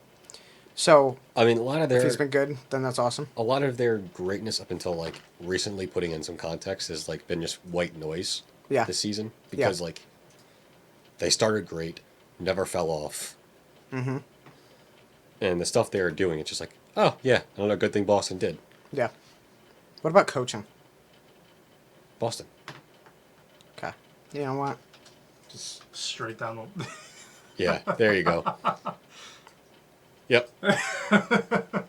Boom. So good it's pixelated now. Jake. You know, no, we're not. This is not something we're doing. This is just not a thing we're doing. Oh, whoops, sorry. Let's copy that. Let's put that there. Let's paste. Right? I mean, am I wrong? Am I wrong, guys? Am I wrong? How many games are we talking? How many? Yes, that's the most arguable point. How many games are we talking? You know what? Stop. This is a momentous occasion. What if you're gonna say it? Say it. 4. 4. Jason. 4. I'm with Jake on the sweep conversation. I don't use the sweep talk I very changed often. it, by the way, just now. I was gonna say 5, Yeah. and yeah. you're like, you know what? No Spencer Knight, no game. I put 4. Now I do try to choose at least one sweep a year if it's possible. If it's maybe gonna happen, I'd try. There's going to be at least one in the playoffs. There always is. There always is. Rarely in the first round these days, though. Yeah, correct. But this is, for me, it had to be. So this is, here, welcome to Boston versus Florida. This is it right here. This is the frame you're seeing. It's congratulations. You made it. won a butt kicking. Yeah. Congratulations. This is, destiny has pretty much chosen I itself mean, already. Florida is they're gonna beat them up a little bit. Like, Yes, Florida is not a soft team. 100%. Matt Kachuk dragged Florida out of the pits of hell for this. Yes, for this. For this. He's gonna have to be at his, most Matt Kachukness. Without getting ejected. Yeah, We've seen that before. So, because He's also matched up against Brad Marchand.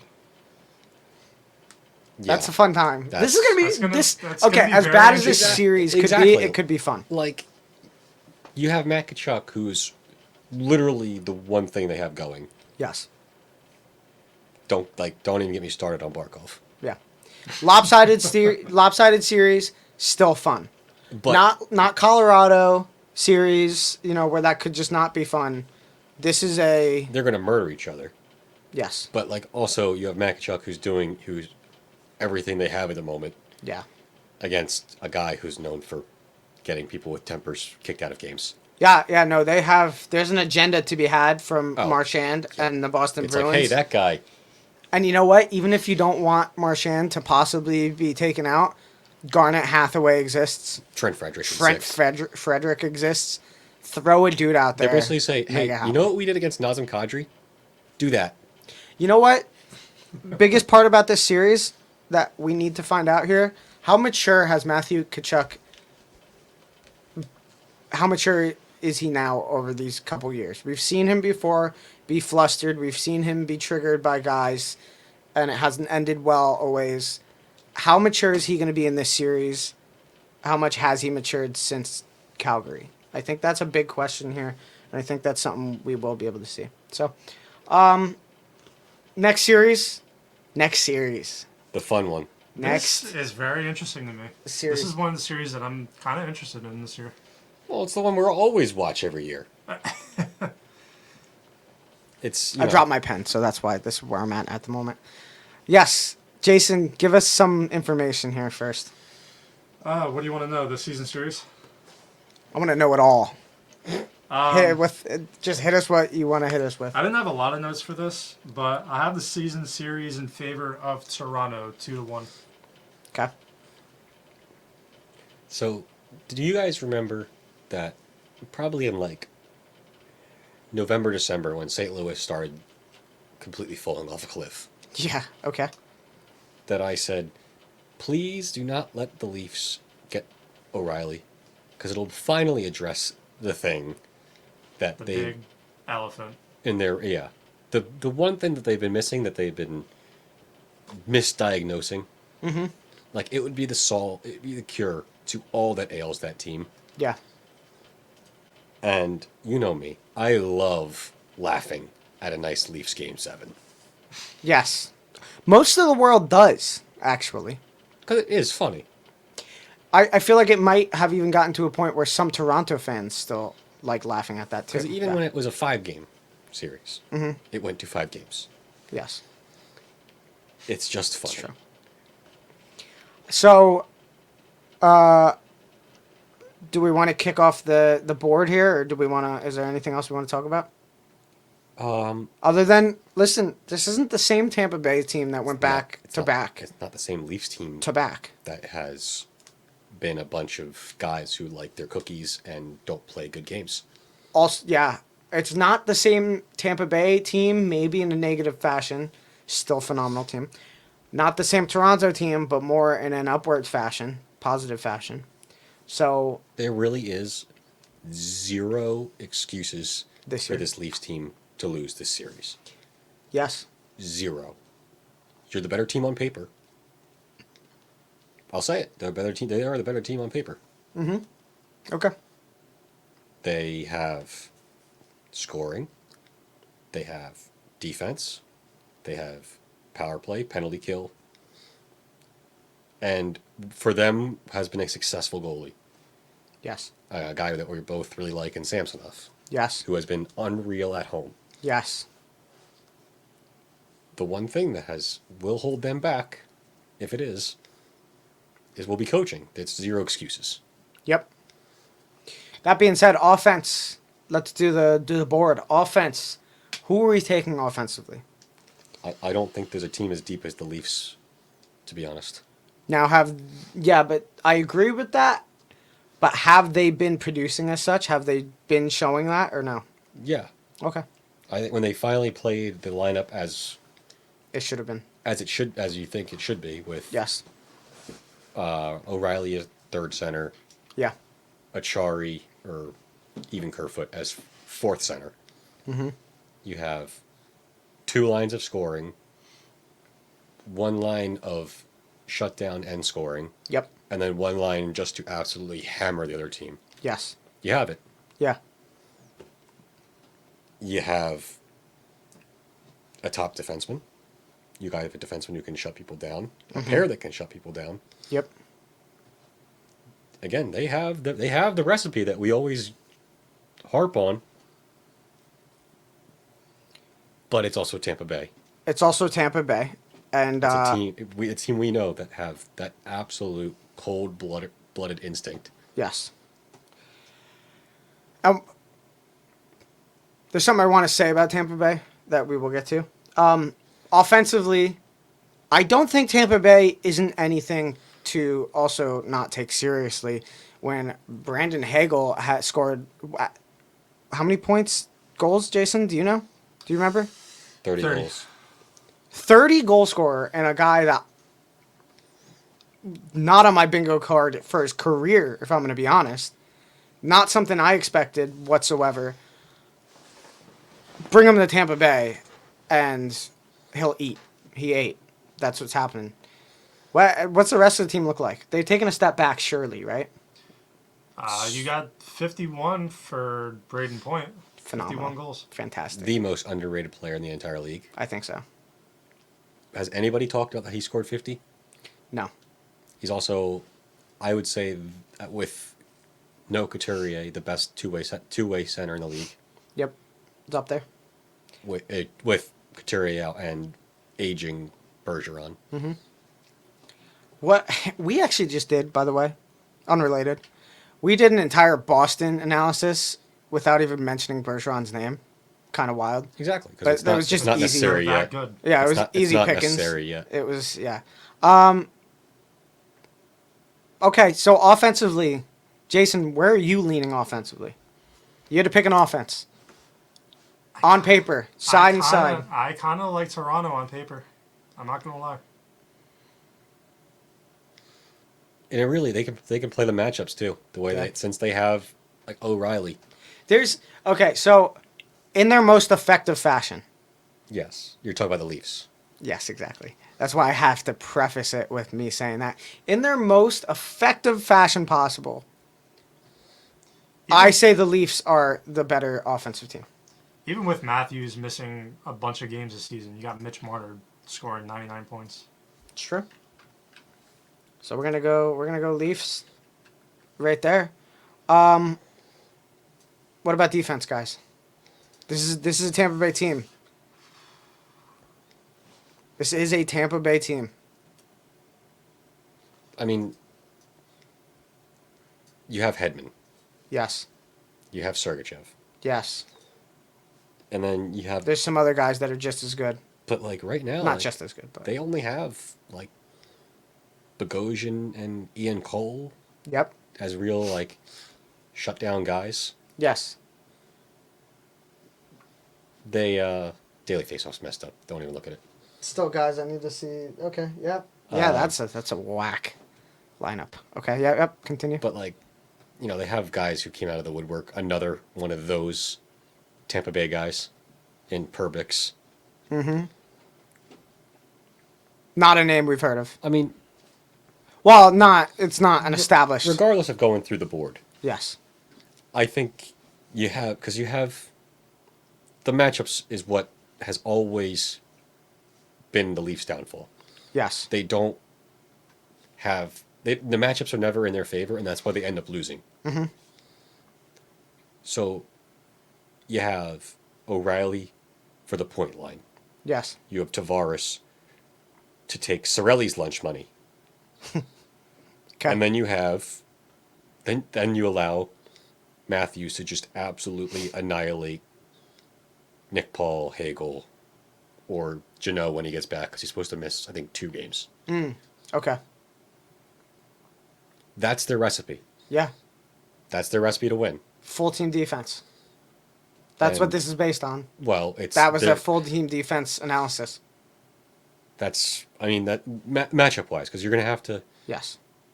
if you can get you have the home ice advantage, so you should be able to do it. Yep. This is me setting up for Sheldon Keefe losing his job. Yeah, and we're it's not that- to coaching yet. if it's that simple- something. Yeah. If it's that simple to see it on paper and know what to do, Yeah. if you don't do it, it's fireable. especially because what is your resume as a Toronto? We're not at coaching. Let's finish defense first. This is a whole. Let's finish defense. Toronto with Jake McCabe, after the addition of Jake McCabe. Yeah, big. To experience with Giordano. Yep. Liljegren's been great, although I don't think he's going to draw into the game one lineup. Okay. Because of Keith's love for Justin Hall. True.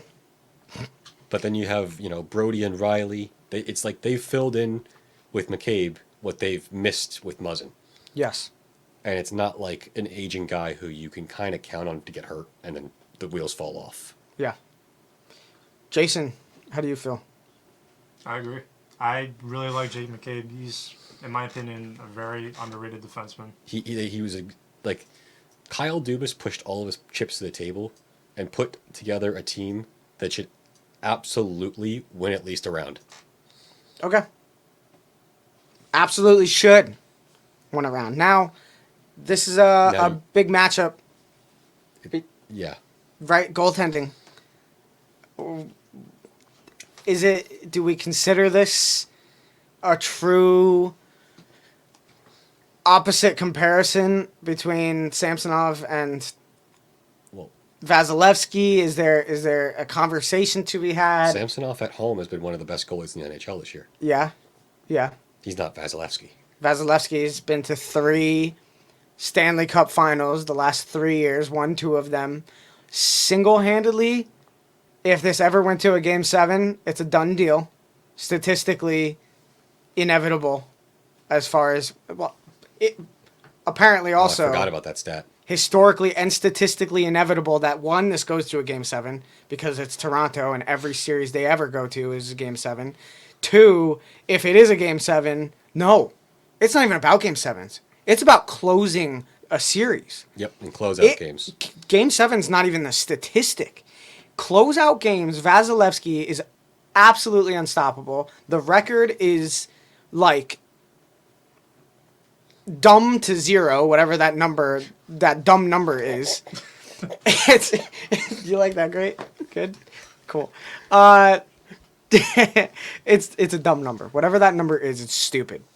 Because it's been 3 back-to-back cups now, and the reason it is because once they get it to a closeout game, Vasilevsky is at his absolute best. When you talk about a poised player in a sport, when you talk about a player where the pressure does not get to them in a sport, in professional sports, currently today, Vasilevsky may be the best player under pressure, period, in professional sports today. I don't feel off place saying that because for 3 straight years, what team has made it to their championship? The Tampa Bay Lightning. What team has never wavered in the most pressured situations for 3 straight years in professional sports? What player? Vasilevsky. Non-stop. And there is no signs of that stopping whatsoever. The team in front of him doesn't matter at that point. He's shown up no matter what. That's high praise. That's unreal praise. That is, I don't think, off place for me to say. I don't think that's out of place for me to say. That's a gigantic comparison to in professional sports, and I think he's maybe the one player you can count on more than anyone in the 4 major sports or any other sports right now that you want in that situation. And right? they have the guys up front to help them out in those games. Yeah. Like, who has been more clutch than Braden Point over this run? 100%. Who has been more dominant on the back end than Victor Hedman? Yes. We have to lean Vasilevsky here, right? Yeah, it's not close. I Samsonov, spoke too much just now for me to even let you guys pick an opposite. Yeah. Samsonov has been phenomenal at home this year. Phenomenal. Vasilevsky is the Jordan of goaltending. You're going against the wrong man for us to lean in the direction of goaltending. And now maybe the most lopsided. Oh yeah, this is not close. Just fill it in. I want to say that there is not a more lopsided category for any coaching Any matchup. Any single matchup. matchup, any series. There's not Yes. a more lopsided. John Cooper is the best coach in the league currently. Easily. That's not opinion. That's fact. pretty much fact. He's the best playoff coach out of any of them. Easily. He's the best. The locker room, whatever. He may be the only coach that hits all three Of of the things that coaches do. You got the dude guys, right? You got the dude guys. Message sending, situational stuff, the on the ice technical stuff. He's got the lines. He's got the defense. Got the goaltending. Got the rings.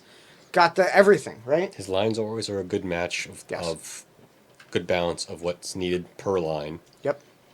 In-game adjustments. Yep. So that's the getting whom out against who. Yeah.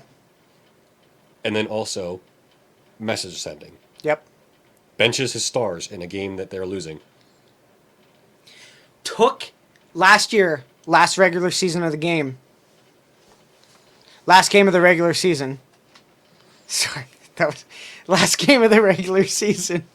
Going into a playoffs, Florida versus Tampa Bay. Last game of the regular season was Florida versus Tampa Bay. So next, you're now playing potentially 7 more games of that after They just the did last that game. too this year. Did they? Yep. They just played Toronto. True, but it didn't go this. Florida, some of the Florida guys took some runs on some of the Tampa That Bay happened in guys. this game. On Kucherov, it did. Yep. Luke Shen was throwing some hits. Fair. And it came to press conference time out of a game where a lot of coaches, a lot of players would be like, there's no place for this in the sport, blah, blah, blah, right? John Cooper took it to the chin. John Cooper said, they did the right thing.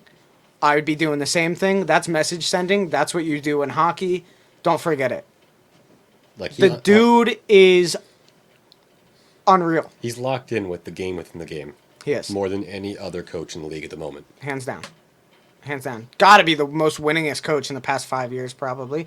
I mean, it's unreal.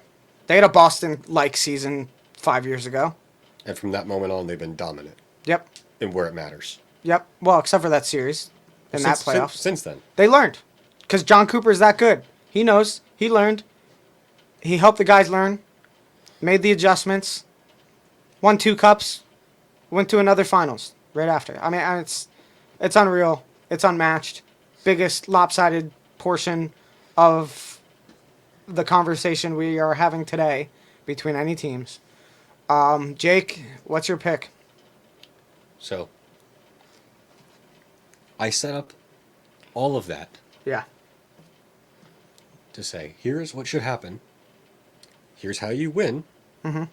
You very much should win. Yep. Tampa in 7. Boom. Jason? Keefe is absolutely coaching for his job right now. For his career, yes. Dubas did everything he needs to have a team that should go deep. Yeah. There's not a team that can match up with this the way it's constructed. Agreed. 2 high-scoring top lines, a good scoring shutdown line, Yeah. and then the beat you up line Yeah. with shutdown defenders and a goalie who is very good at home with a home ice record. Mm-hmm. You should win, but Tampa in 7, because I don't believe that they're gonna do it. They're gonna first sign of trouble. Keefe is gonna throw his lines in a blender and screw it up. Jason? I'm going in a different direction this year. I say this is the year Toronto breaks the curse. I say Toronto in 7. Wow.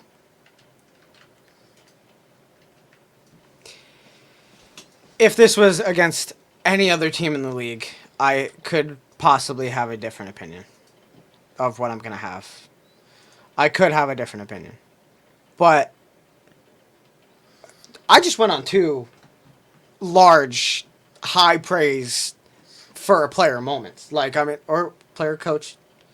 I didn't do that for no reason. You know, I'm not going to talk about a team that's going to lose like that. Toronto has the keys to success.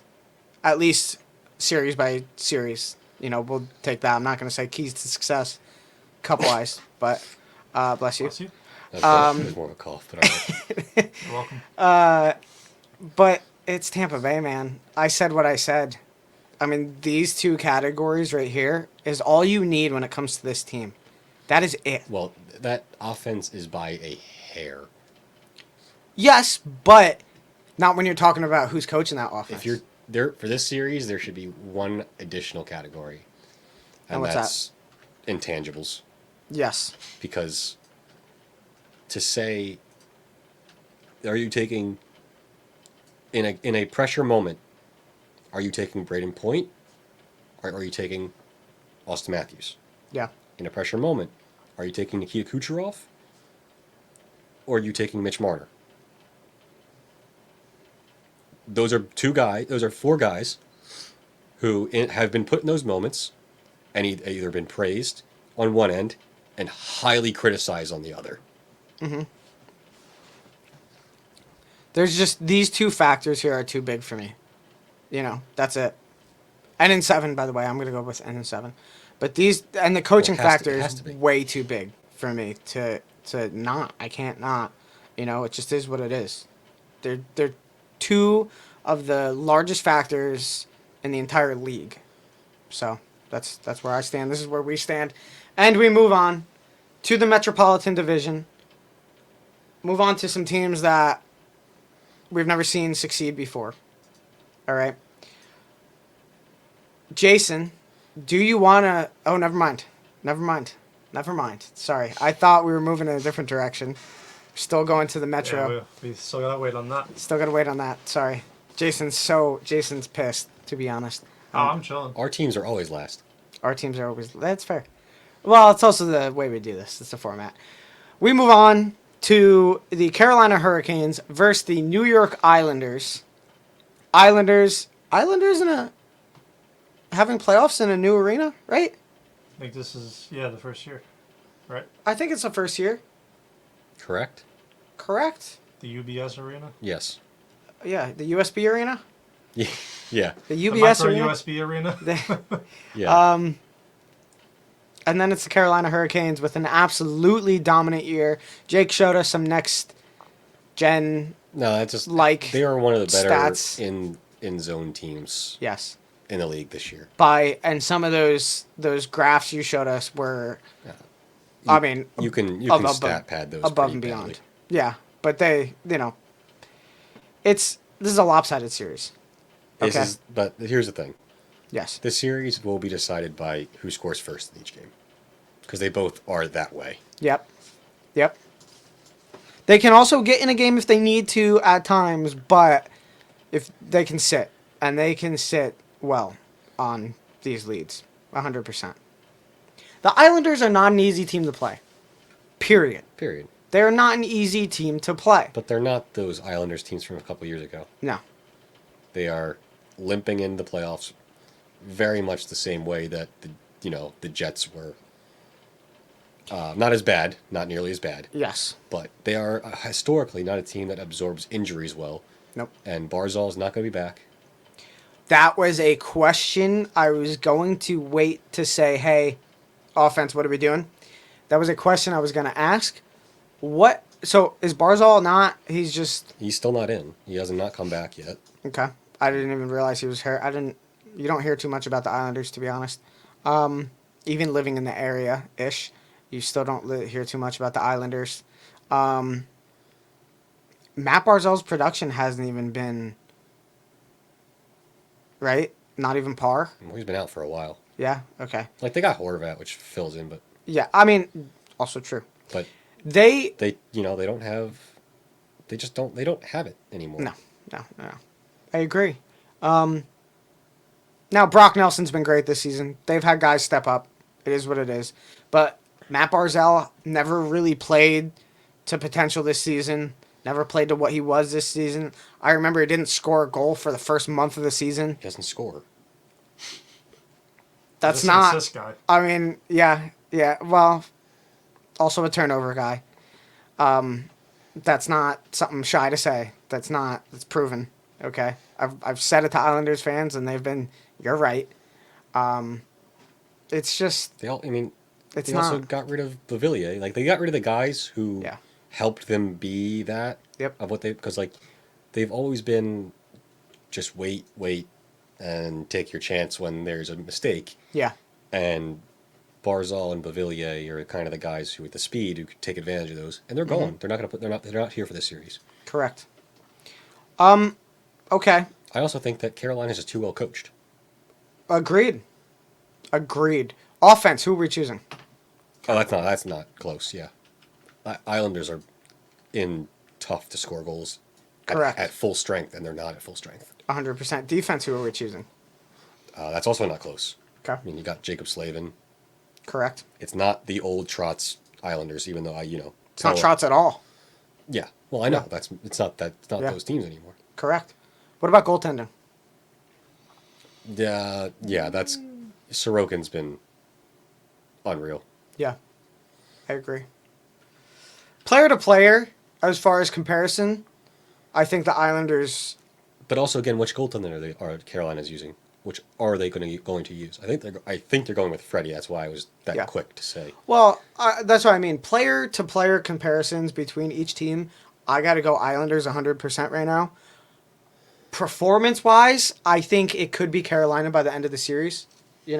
I think we could just see better goaltending from Carolina just because of the lopsided matchup we have here, and maybe how these games go.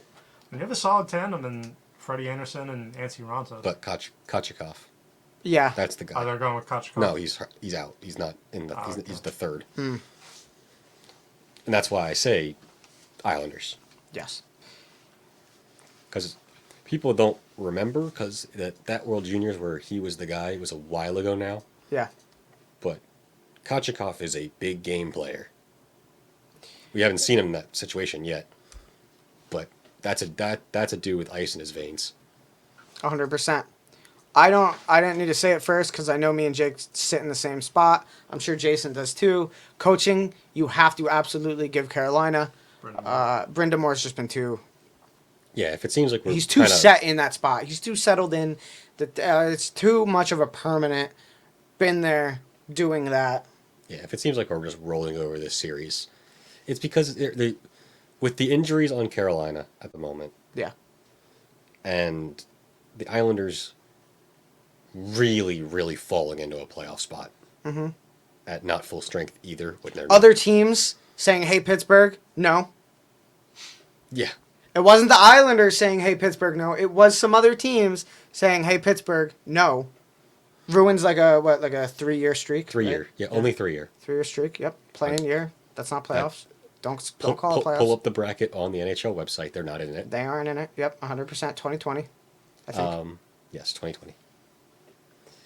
It really will be like the Carolina can outscore an early deficit Can out defend that early score. and can defend an early lead. will out coach other Like- team. Like the Islanders cannot come back from a deficit. Yeah, Cannot. not in this series. Too. Carolina can come back from at least a 2. I agree. 100%. Jake, pick. What's my exact game here? I got Carolina in 6. Sorokin steals 2. I like that. Sorokin gets 2 shutouts. I like I'm that. going to even more call my shot there. Jason? Carolina in 6. I want to say I did Carolina in 6. Could have done it in 5. Probably did it in 6. No reason for me not to do it in 6, and that's that. Let's move on. All right, Jason, you're this. Do you have the team? Look. What does it say? It's a Champions 2000 hat. Okay, you know what? Well, I've been waiting for this. For I do 5 respect years. him owning the hat. That's fair. Thank you, Emily, for this. Shout out to my beautiful girlfriend. Continue, Jason. Yeah, I've been waiting for this for 5 years, so I'm pretty hyped right now. What's the tail of the tape here, bud? Okay. Season series goes 20 minutes go by. Continue. Sorry, no, you're good. Season series goes 3-1 in favor of New Jersey. Okay. New Jersey with quite the turnaround season, the biggest point swing. Swing. It's your big moment, bud. Swang. The biggest point swing in the 82-game era of the NHL at 49 points from season to season. Record-setting. I will, not unrelated. Seattle had a crazy point swing. Did not mention it. 40 points. Pretty big point swing. Good for them. You know? Continue, Jason. Franchise record for wins in a season at 52. A franchise-setting record point total this season for Jack Hughes at 99 points with 43 goals, 56 assists. This is a much different Devils team than last year and previous years. Last 10 years plus. Last ever. Last ever. No, that's fair. Last ever. Correct. Keep going. Over the bridge, you got a team with a very big... Across the water. Across the water, yeah. Under the tunnel. Big, under tunnel. Very big trade deadline. Another for this bridge. team. There's another... You cut me off one more time. Couple more tunnels. Another bridge. Very Continue. big trade deadline for this team, getting 3-time cup. I think they have a ferry too, right? Right. Ferry brings you across as well. 3-time cup champion Patrick Kane and Vladimir Tarasenko. Just a really... I'm Great great goaltending. an Igor Shesterkin that's... Yep. Given. I'm truthfully really scared of how this series is going to go. It's going to be really evenly matched. Jason's sitting in darkness right now. He turned the hat around and all light left his face from the studio. Is that because he's a Devil fan? It's just, that's kind of, Looming in the dark. Wow. So I'm gonna look at my watch. Are you done? Yeah, I'm done. You done? that wasn't bad. That wasn't No, bad. not time wise, because it's You guys can take the floor. it is time to crush his dreams. Well, okay. I stand in a place where I think these are two very identical teams facing each other. I think their keys to the success of each, of their own success, are borderline identical. I think they are built reasonably identical. I think this is this is a high scoring series to me, personally. There may be a game or two taken away by a goalie or two. But for the most part, these are teams that rely on scoring to win games.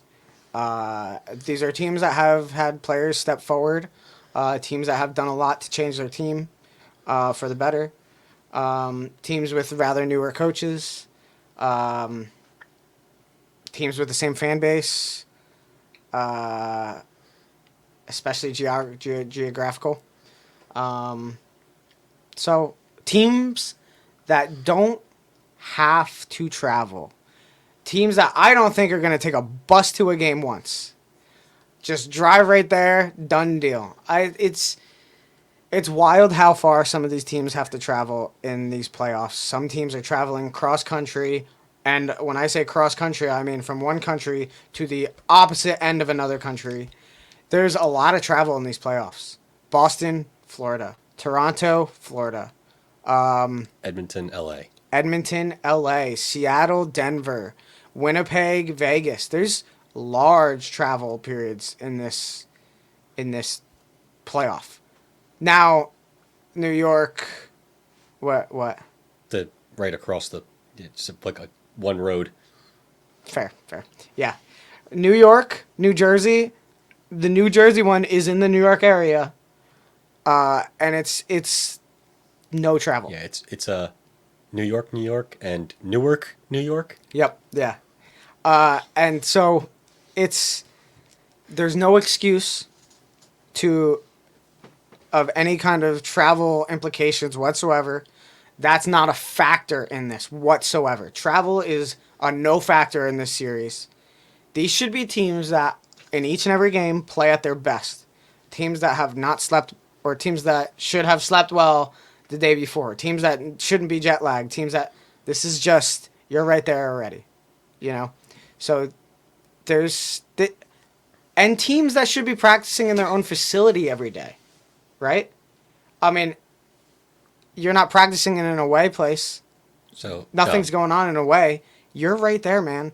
So that's that's got to be a huge factor to the series. That's a factor that not a single other team has in these playoffs. Period. So that's got to be a big deal for these two teams. I think that does favor inexperience a little bit. You know, you're not playing a playoff series in someone else's home far away in a different country. These are two younger teams going to be in their homes every night, playing from their home every night. So that's got to play into the inexperience a little bit. One team a little bit more experienced than the other. But yeah, I will say Rangers have some vets. You know, you have Patrick Kane, like Jason said. You have Tarasenko, like Jason said. Two guys that have been to finals. Two guys that have won cups. That's big, you know. I'll let Jake talk now because I've just been talking after Jason was just talking. Jake can now talk. We've had on this show, we have had to give a number of come to Jesus moments for the Devils fans. I have a strong feeling this is another one. But you know what? They're learning. I will say, I think they will learn a little bit more than we usually have them learn. You know, I think this was I think Devils fans, as a team alike, will mature a little bit from this season, to be honest. Because, let's do this right now. You look at the Rangers. Okay. Looking. You have a team that can score really well, has a back end that can score really well, a goalie who is another one of the best in the world, who they routinely rely on because they know they can. Up and down, the Devils do not match up with this team. They don't. I don't think it's that close, to be honest. You're talking about Nico Hischier versus Mika Zibanejad. Jack Hughes, Vincent Trocheck. Trocheck has more playoff experience. A lot more. Way more. Couple teams. Playing in a way that is very conducive to the playoffs and can play defense better than Jack Hughes can. The Devils are not a very good in-the-zone team. The Rangers are not great either, but better. You guys said they play very similarly. The defense, once it's in the zone, both teams are kind of screwed. Rangers are less screwed and have the better goalie. Igor is going to steal at least two. VTech we like, maybe can get one. Like a lot. Like a lot. We like a lot. We've always liked a lot. It's been a thing. Yep. Top goal scorers. Honda Jason. likes a lot. Also. Jason. Who's the top goal scorer for the Devils? Jack Hughes. Versus Chris Kreider. This season? Well, I don't know about this season, but you know. Yeah. 50 goals. Has scored 50 goals last season? I believe he scored 50 last year. Right? Yeah. And let's see what he had 36 this year. Still not bad. And better than I thought. You add to and then I haven't even talked about Panarin yet. Hey, very slow year until a couple months recent. Till deadline. But you have two lines that I would say are bona fide top lines. Kreider, Zibanejad, Kane. Mm-hmm. Panarin, Trocheck, Tarasenko. Plus you have the nuclear option of putting Kane and Panarin together. Okay. Wow. Not what I thought would be the combinations, but fair. Yeah, I know. You would think Panarin and Kane would be together, but well, I was very against that. They also have Barclay Goodrow. So you take what you would think would be maybe an advantage. The Devils brought in some veteran experience on good runs with Palat. Yep. Negated immediately by a guy who was very effective in the playoffs for one of the best teams we've seen. Also underrated on my radar, Tyler Mott. Very underrated fourth liner. Mm-hmm.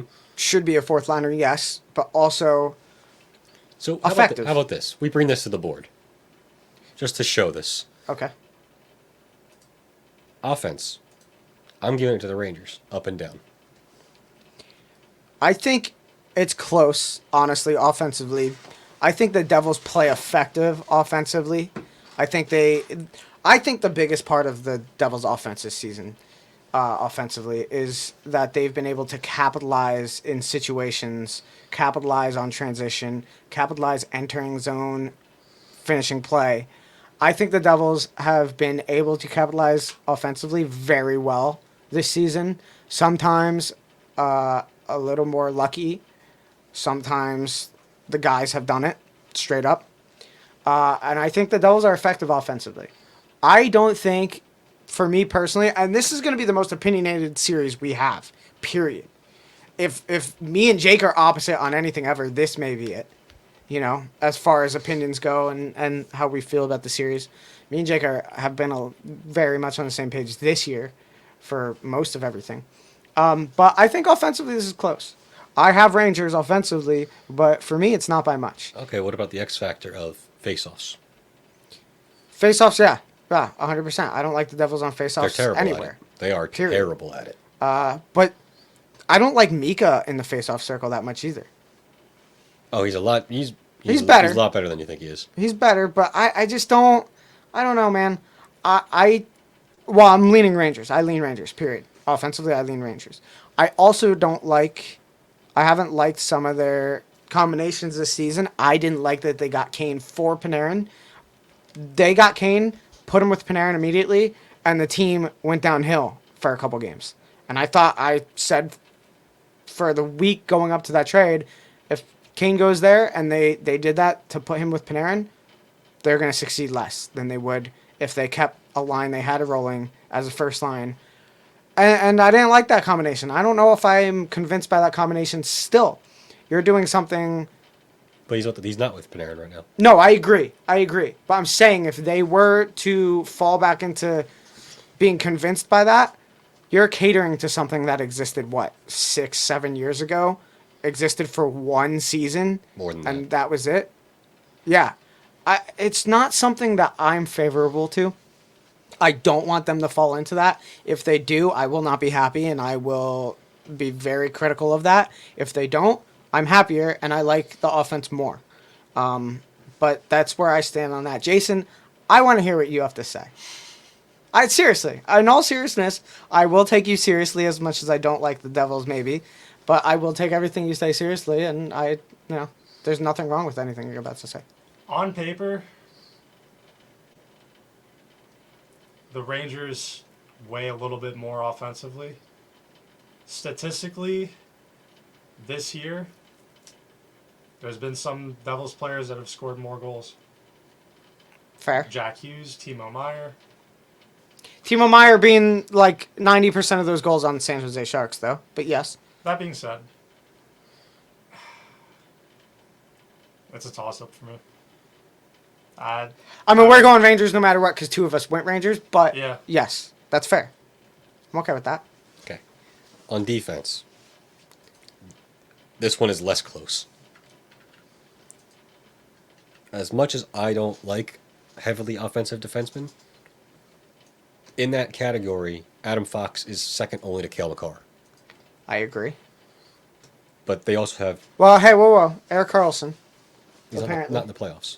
Okay, yeah, no, fair. not- You're he's talking playoffs? Got it. That's it. I agree. Then you have Trouba, Schneider, Mikkola, and then Miller, who's better defensively than he has been because he's kind of grown up finally. Yes. And I've actually liked him a lot But this season. three of those four guys are also, on top of being good defensemen, are nasty. Yeah. Remember a couple years ago, the Rangers chasing how to play in the playoffs? That sticks out in my mind more than anything. They don't need to chase it anymore because they proved it last year. They know how they figured it out. Yeah. They can play a physical game in a natural fashion now, whereas... Was that play-in year?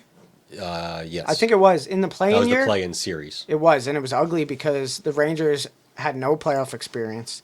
Coach had no playoff experience. Had no Experience, coaching experience. Period. And all they did, they chased the physical game so hard against a team that had been there, done that, knows how to play it. And that team just let them do it. The And it Devils wasn't pretty. have no idea how to do that. Correct. Not only do they have no idea how to do it, they have players who will actively avoid it. Correct. So I agree with that. Yeah, you don't think Jack or Luke Hughes are leaning into the playoff style at all. Not one bit. They will actively avoid it. This series is a large experience versus inexperience part for me. I'm not saying the Devils losing this series for me would be necessarily even a bad thing for Devils and Devils fans. The Rangers had to go through it. They had to go through losing in the playoffs. They had to go through to not knowing what they're doing in a playoff series. They had to go through that to learn and do better. Tampa Bay, phenomenal season 6 seasons ago. Best season in the league in a while at that point. Got swept by a team that borderline does not win playoffs ever. And That was their first series win. that was their first series win ever. Yeah, against the best team in the league that year. Period. You, inexperience in the playoffs, you have to go through this. You have to learn. You have to find that experience. And then you do better the next year. I think for the Devils, in order to do better in the future, this team needs to be humbled in the playoffs. This team, yeah, they've done good. These guys are young. Jack Hughes is on top of it. Jack Hughes is so excited. He's like, oh, we're unstoppable, blah, blah, blah. Don't blame him. Don't blame him at all. You're going to learn what playoffs are, though. And that's just how it goes. There's nothing wrong with that. And I think Devils fans need to be more open to that, that losing in this series is not a bad thing. It is against your rival and someone that you absolutely despise. And don't blame me on that one. That's natural. You're here. But, this is a part of your success, it's part of your future. It's a milestone. It's a stepping stone. It's what happens in any sport, Every team goes through this. You have a bunch of young guys, they need to go through this. And that's it, And Jason, you understand this, I believe, better than most Devils fans because you have to hear this from us every day. But it's the truth. Yeah. So Jason, would you take the Devils defense over the Rangers? Remember, this is also full team defense. That's one of the biggest factors here. So I don't know if Daily Faceoff has it right. That looks pretty right to me. Because I don't know what Graves and Marino's status are. Well, Yeah, didn't you send the lines to That us is kinda wild without this him. morning? Those two guys are very important, Ryan Graves and John Marino, because they have saved quite a few games this season. Well, that's from April 10th. Why'd you send it this morning? Was that from that was from 5 years 5 ago. years ago? Okay. Yeah, you're good. You're good. Because I don't know if Kevin Ball's going to be playing. If Graves and Marino are healthy. Yeah, they're healthy scratched. They're healthy scratched? I guess to rest. They got to be playing playoffs, yeah, 100%. So, Just because of Adam Fox. not Trouba either? I would take Trouba over... Jason does not like Trouba. I would take Trouba over every single one of these guys. I got some choice words for Jason. Yes, but Trouba, Jason, that's playoff hockey, dude. I would take I know. Trouba over all of these guys. In the playoffs. No, straight Well, up. yeah, that might be true. I do like New York's defense slightly better than New Jersey's. Jason's getting a little bit. There's peer pressure here. I could tell, obviously. Yeah, No, speak your mind. Jake's just. Yeah, no, you can speak your mind. We Speak your mind. 100% respect it in this. I mean, platform. they're also missing Dougie Hamilton. The season he had 73 points. It's a great season. Yeah, and playoffs. 73. He knows. He does know He's got playoffs. some experience. He knows playoffs in more than maybe any player on that team. Easily more than anybody else here. Well, Yeah. Holla. Holler's a great guy to have in the playoffs. But I would take Barclay Grugio over Eric Holla. 100%. I also do like Siegenthaler. You know, he's been Well, solid for I us won't. the I past 2 won't years. comment on that personally. we're not I have a different opinion. Biasly. I will give the slight advantage to New York. Okay, Goaltending, it's not close, even though we all like VTech in this room. that's a fact. Everyone in this room likes VTech a lot. He has stolen a lot of games for us this year, but He stole a lot of games for the he's Caps, not- too. He's not Igor. He's not. He's Igor. not. Igor is such a factor. Perfect way to put that. Igor is such a factor. Igor will still steal games. Igor was the only reason that team won any rounds last year. Yeah, I agree. He stole games last season. He stole 100%. series. He stole at least 2. Yeah, that's fair. That's fair. What about coaching? This one I will give to Lindy Ruff, but most of it is on what I know Lindy Ruff has been, but has not. I can't remember the last time that he was in the playoffs. I don't think he did with Dallas, Yeah. and if it was a very quick run. He did bring Buffalo to the Cup back in '99. Yeah, but he also had really good Buffalo teams after that were very good playoff teams. Been a while. The Been a while. The last one that I can remember, the last one that I know was 2011. The last time that Buffalo was in the playoffs. Lindy Ruff was still at the top of his game then. So we're giving New Jersey the goaltending. Yeah, Yeah. go down. Oh. Jeez, sorry. I'm glad you caught that, Jason, because I don't know why I didn't. Okay. But Maybe because Jake was talking about VTech while I copy and pasted, so maybe that's where it happened, but okay. so I will admit that I will give Lindy Ruff the edge in coaching based solely on, I guess, this nostalgia. But Prior success. then again, like the things that he did well for those Buffalo teams is a big reason why New Jersey won games this year. Like for whatever reason, it has worked again when it didn't in Dallas and it didn't at the end in Buffalo. Mm-hmm. Like he's a good defensively. He's a very good diet Barry Trotz. I don't think that trying to shut down small goal leads is going to help you in this series. I don't think you have the horses to do that in this series. I agree. So as much as I would give their coaching advantage to New Jersey, I don't think it matters. Fair. I agree with that. I've said all I need to say about this. The inexperience. This is the stepping stone moment for the Devils, not a moment that they will succeed in, which is 100% perfectly fine. That's what you want still. And I've said my piece with everything else. So. And there's one more factor that we haven't talked about. The Devils are... I have kind of talked about away home. Yeah, but Because they're there going is to no play travel. Yeah. Well, all away games. That is going to be a Rangers home game every single game. Jason, how many losses do the Devils have this season? That's a good question.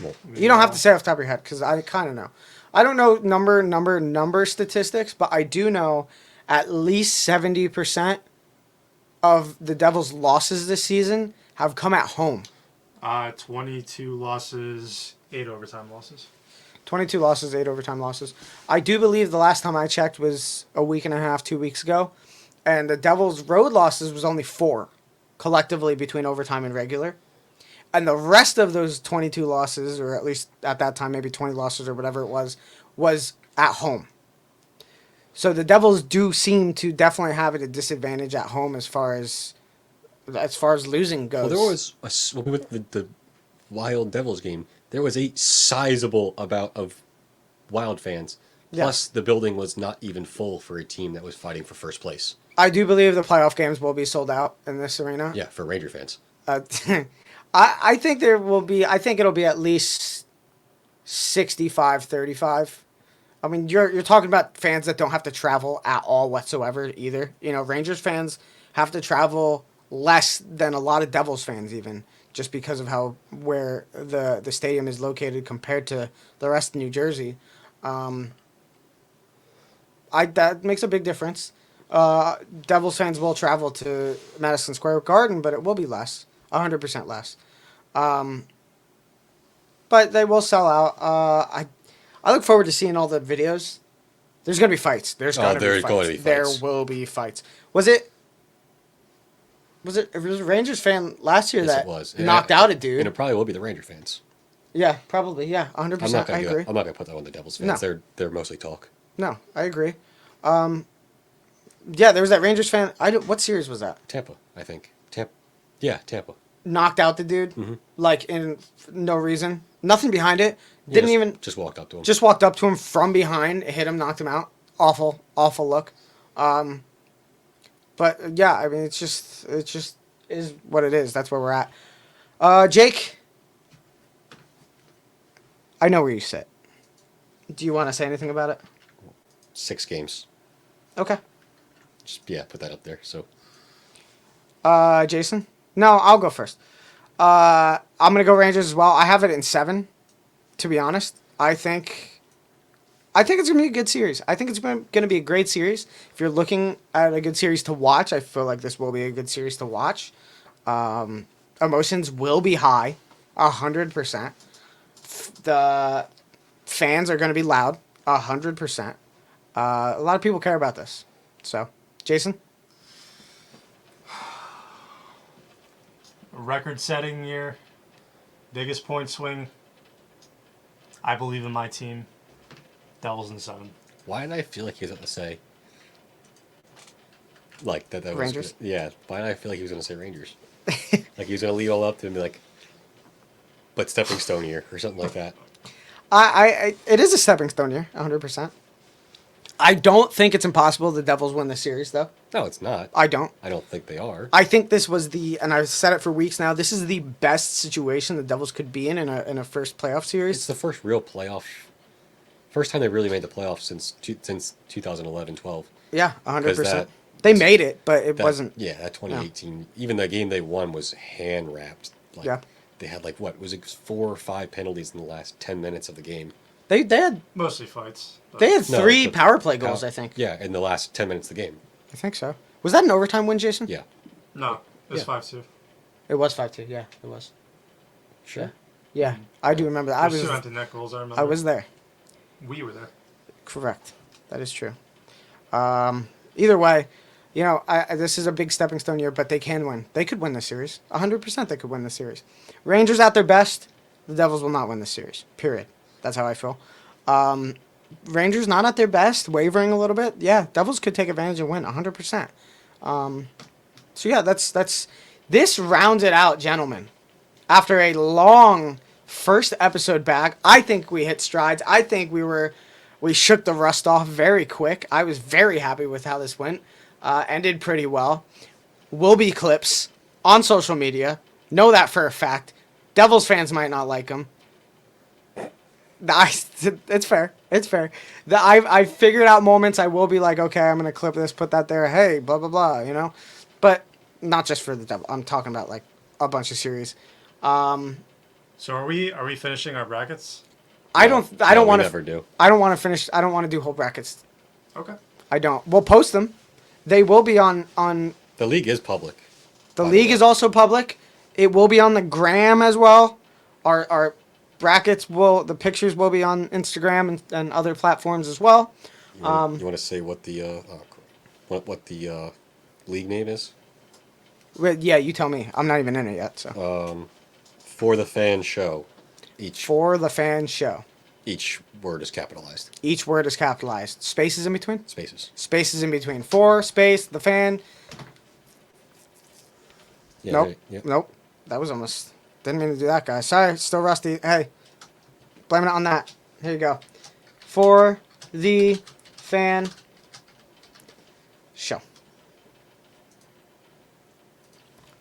That is the league name on NHL.com for your bracket. If you created a bracket previously and playoffs start, I do believe you could still join it. Put that bracket in there as long as you created the bracket previous to playoffs I starting. don't think they lock until game 2. They might not. No, I don't think they don't. I don't think they do. You're right. There's a couple days until they lock. Yeah. So you can just enter it on in there. You'll probably beat us. Do it. And any feedback you have for us, this full thing will be on YouTube. You can go there. Tell us how wrong we are.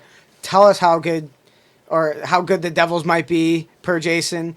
Tell us how they will lose per me and Jake. everything else on here. If you're a Winnipeg fan, tell us to F off because we did not do your team justice.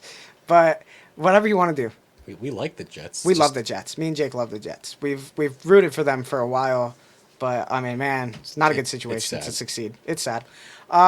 Everything else, we will be coming up with more episodes, trying to push it out after every set of games for a round. So, like, game ones, maybe get one out there. Game two, and try to talk about it as much as possible.